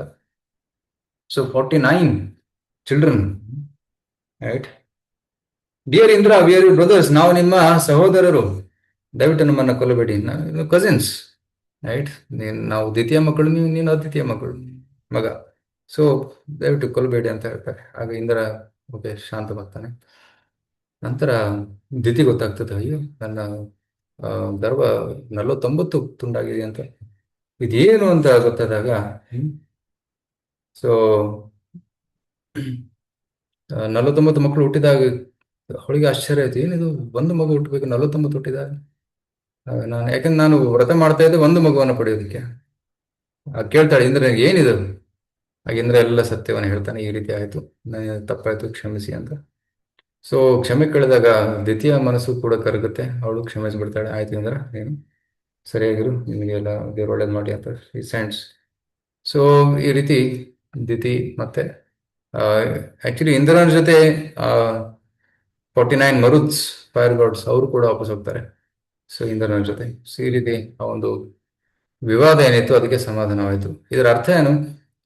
ಯಾರು ಯಾವುದೇ ಭಾವನೆ ಇಟ್ಕೊಂಡಿರ್ಲಿ, ಭಗವಂತನ ಸೇವೆಯಲ್ಲಿ ತೊಡಗಿದ್ರೆ ಆ ಒಂದು ಮನಸ್ತಾಪ ಅಥವಾ ಒಂದು ಕೆಟ್ಟ ವಿಚಾರದಿಂದ ಅದು ದೂರ ಆಗ್ತದೆ. So it becomes very peaceful. So ಈ ರೀತಿ ಸಮಾಧಾನ ಮಾಡಿ ಕಳಿಸ್ಬಿಡ್ತಾರೆ. ಸೊ ಈ ರೀತಿ ಭಗವಂತನ ಭಕ್ತಿ ಸೇವೆ ಒಂದು ಮಹತ್ವವನ್ನು ಇಲ್ಲಿ ನಾವು ತಿಳಿಯಬಹುದು. ಸೊ ಈ ರೀತಿ ಈ ಸ್ಕಂದದಲ್ಲಿ ಈ ಕಥೆಗಳೆಲ್ಲ ಬರ್ತವೆ. ಸೊ ವಿ ಶುಡ್ ಅಂಡರ್ಸ್ಟ್ಯಾಂಡ್ ಅನುಗ್ರಹ ಪೋಷಣಂ ತದ್ ಅನುಗ್ರಹ, ಭಗವಂತನ ವಿಶೇಷ ಅನುಗ್ರಹ ಹೇಗೆ ಭಗವಂತ ಕೊಟ್ಟಿದ್ದಾನೆ ಅನ್ನೋದು ನಾವು ಇಲ್ಲಿ ತಿಳ್ಕೋಬಹುದಾಗಿದೆ. ಓಕೆ, ಹರೇ ಕೃಷ್ಣ. ಇದು ಇವತ್ತು ನಾನು ಸಂಕ್ಷಿಪ್ತವಾಗಿ ಎಲ್ಲ ಕಥೆಗಳನ್ನ ತಿಳಿಸಿದ್ದೀನಿ. ಸೊ ಮುಂದಿನ ವಾರದಿಂದ ನಾವು ಈ ಕಥೆಗಳನ್ನ ಕಂಟಿನ್ಯೂ ಮಾಡೋಣ. ಸೊ ಒಂದೊಂದು ದಿನ so try to discuss. Actually first ಅಜಾಮಿಳನ ಕಥೆ ಸ್ವಲ್ಪ ವಿವರವಾಗಿ ಹೋಗ್ಬೇಕಾಗ್ತದೆ, ಯಾಕಂದ್ರೆ ಇಲ್ಲಿ ತುಂಬಾ ಹೆಚ್ಚು ಪಾಠಗಳಿವೆ ನಮಗೋಸ್ಕರ. So will cover may be ಒಂದು ಅಧ್ಯಾಯನ 2 ಸಿಟ್ಟಿಂಗ್ಸ್ ಅಲ್ಲಿ, 2 ಕ್ಲಾಸಸ್ ಅಲ್ಲಿ ಕವರ್ ಮಾಡ್ಬೋದು. Like this will try to understand. Okay, Hare Krishna. So ಇವತ್ತು ಇಂಟ್ರೊಡಕ್ಷನ್ ಕ್ಲಾಸ್, ಅದಕ್ಕೆ ಸ್ವಲ್ಪ ಬೇಗ ನಾನು ಕಂಪ್ಲೀಟ್ ಮಾಡ್ತಾ ಇದ್ದೀನಿ. ಸೊ ಯಾರಿಗಾದ್ರೂ ಏನಾದ್ರು ಪ್ರಶ್ನೆ ಇದ್ರೆ ತಾವು ಕೇಳ್ಬೋದು. ಹರೇ ಕೃಷ್ಣ ಪ್ರಭುಜಿ, ದಂಡವತ್ ಪ್ರಣಾಮ್ ಪ್ರಭು. ಹರೇ ಕೃಷ್ಣ. ಪ್ರಭು, ಇವಾಗ ಕತೆ ಹೇಳಿದ್ರಲ್ಲ ಚಿತ್ರಕೇತುದು, ಅವರೇ ಮುಂದೆ ರಥಾಸುರ ರಾಕ್ಷಸನಾಗಿ ಹುಡ್ತಾರ ಪ್ರಭು? ಹೌದೌದು. ಸೊ ವೃತ್ರಾಸುರ ರಾಕ್ಷಸರು ಆಕ್ಚುಲಿ ಹಿಂದಿನ ಜನ್ಮದಲ್ಲಿ ಚಿತ್ರಕೇತು ಮಹಾರಾಜರಾಗಿದ್ರು, ಅವರೇ ವೃತ್ರಾಸುರರಾಗಿ ಬಿಡ್ತಾರೆ.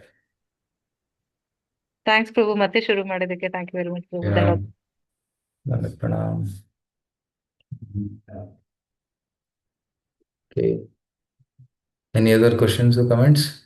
ಮತ್ತೆ ಯಾವ್ದು ಪ್ರಶ್ನೆಗಳಿದಾವ? ಬಿಕಾಸ್ ಇವತ್ತು ಬರೀ ಇಂಟ್ರೊಡಕ್ಷನ್ ಮಾಡಿದ್ದೀನಿ, ಅದಕ್ಕೆ ಹೆಚ್ಚು ಪ್ರಶ್ನೆಗಳು ಇರಲಿಕ್ಕಿಲ್ಲ. But we will try to do next time continue detail. So ಇನ್ನೊಂದು ವಿಷಯ ಏನಂತಂದ್ರೆ, ಮುಂದಿನ ವಾರದಲ್ಲಿ ನಾವು ಮುಂದಿನ ತಿಂಗಳಲ್ಲಿ ಪ್ಲಾನ್ ಟು ಹ್ಯಾವ್ ಒಂದು ಸಮ್ಮೇಳನ, ರೈಟ್?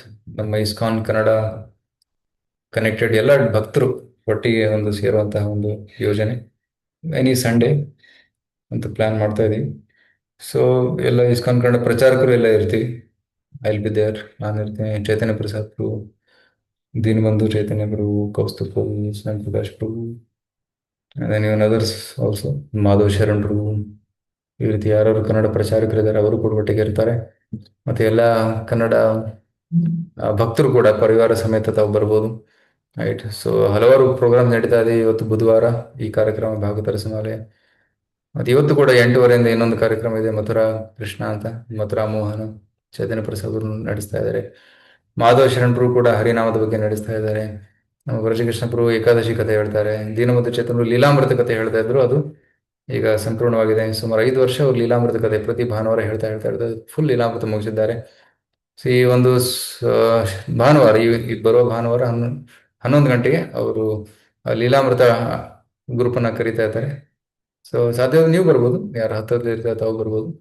ಬಟ್ ಮುಂದಿನ ತಿಂಗಳಲ್ಲಿ we are plan to do big program with all the devotees. So ಅದು ಕೂಡ ಮಧ್ಯಾಹ್ನನೇ ಇರ್ತದೆ. So morning to afternoon. So ಸುಮಾರು 10 ಗಂಟೆಯಿಂದ 1-2 ಗಂಟೆವರೆಗೂ ವಿತ್ ಲಂಚ್ ಪ್ರಸಾದ್. ಸೊ ತಾವು ಕೊಡ್ಬೋದು. ಡೇಟ್ ಮತ್ತೆ ಟೈಮ್ ನಾವು ಡೇಟ್ ತಿಳಿಸ್ತೀವಿ ನಿಮಗೆ ಯಾವಾಗ ಇರ್ತದೆ ಅಂತ, ಎಲ್ಲ ಡಿಸ್ಕಷನ್ ಮಾಡಿ. Okay. Hare Krishna. So Vinay Prabhu, anything else? Any announcements?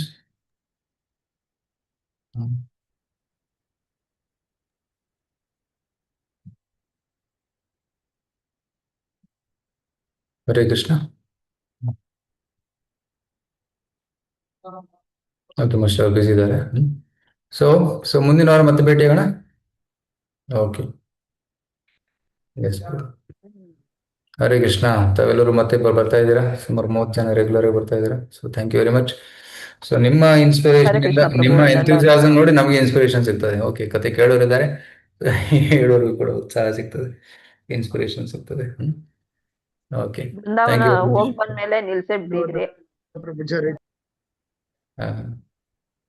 Hare Krishna. Radha ಮತ್ತೆ ಏನ್ ಹೇಳ್ತಾ ಇದ್ದೀರಾ?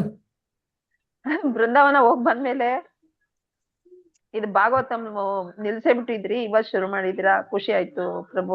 ಹಾ ಹಾ ಎಸ್, ನೀವು ನಾನು ಬಂದಿದ್ದು ವಿನಯ್ ಪ್ರಭುಗೆ ಫೋನ್ ಮಾಡಿ ಕೇಳೋಣ ಅಂತ ಇದ್ದೆ. ಹರೇ Correct. ಕೃಷ್ಣ ಪ್ರಭು.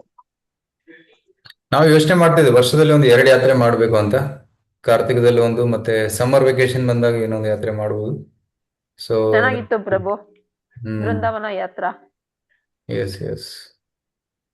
ಸಮ್ಮರ್ ಅಲ್ಲೂ ಒಂದು ಮಾಡ್ಬೋದಲ್ಲ, ಬೇಸಿಗೆಗಾಲದಲ್ಲಿ ಹಾಲಿಡೇಸ್ ಬಂದಾಗ. ಹಾ ಮಾಡಿ ಪ್ರಭು. ನಾವು ಡಿಸ್ಕಸ್ ಮಾಡಿ ತಿಳಿಸ್ತೀವಿ. Okay, yes. ಹರೇ ಕೃಷ್ಣ.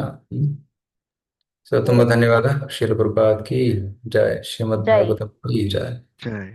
ಹರೇ ಕೃಷ್ಣ. ಜೈ. ಹರೇ ಕೃಷ್ಣ. ಹರೇ ಕೃಷ್ಣ ಪ್ರಭು, ಧನ್ಯವಾದಗಳು.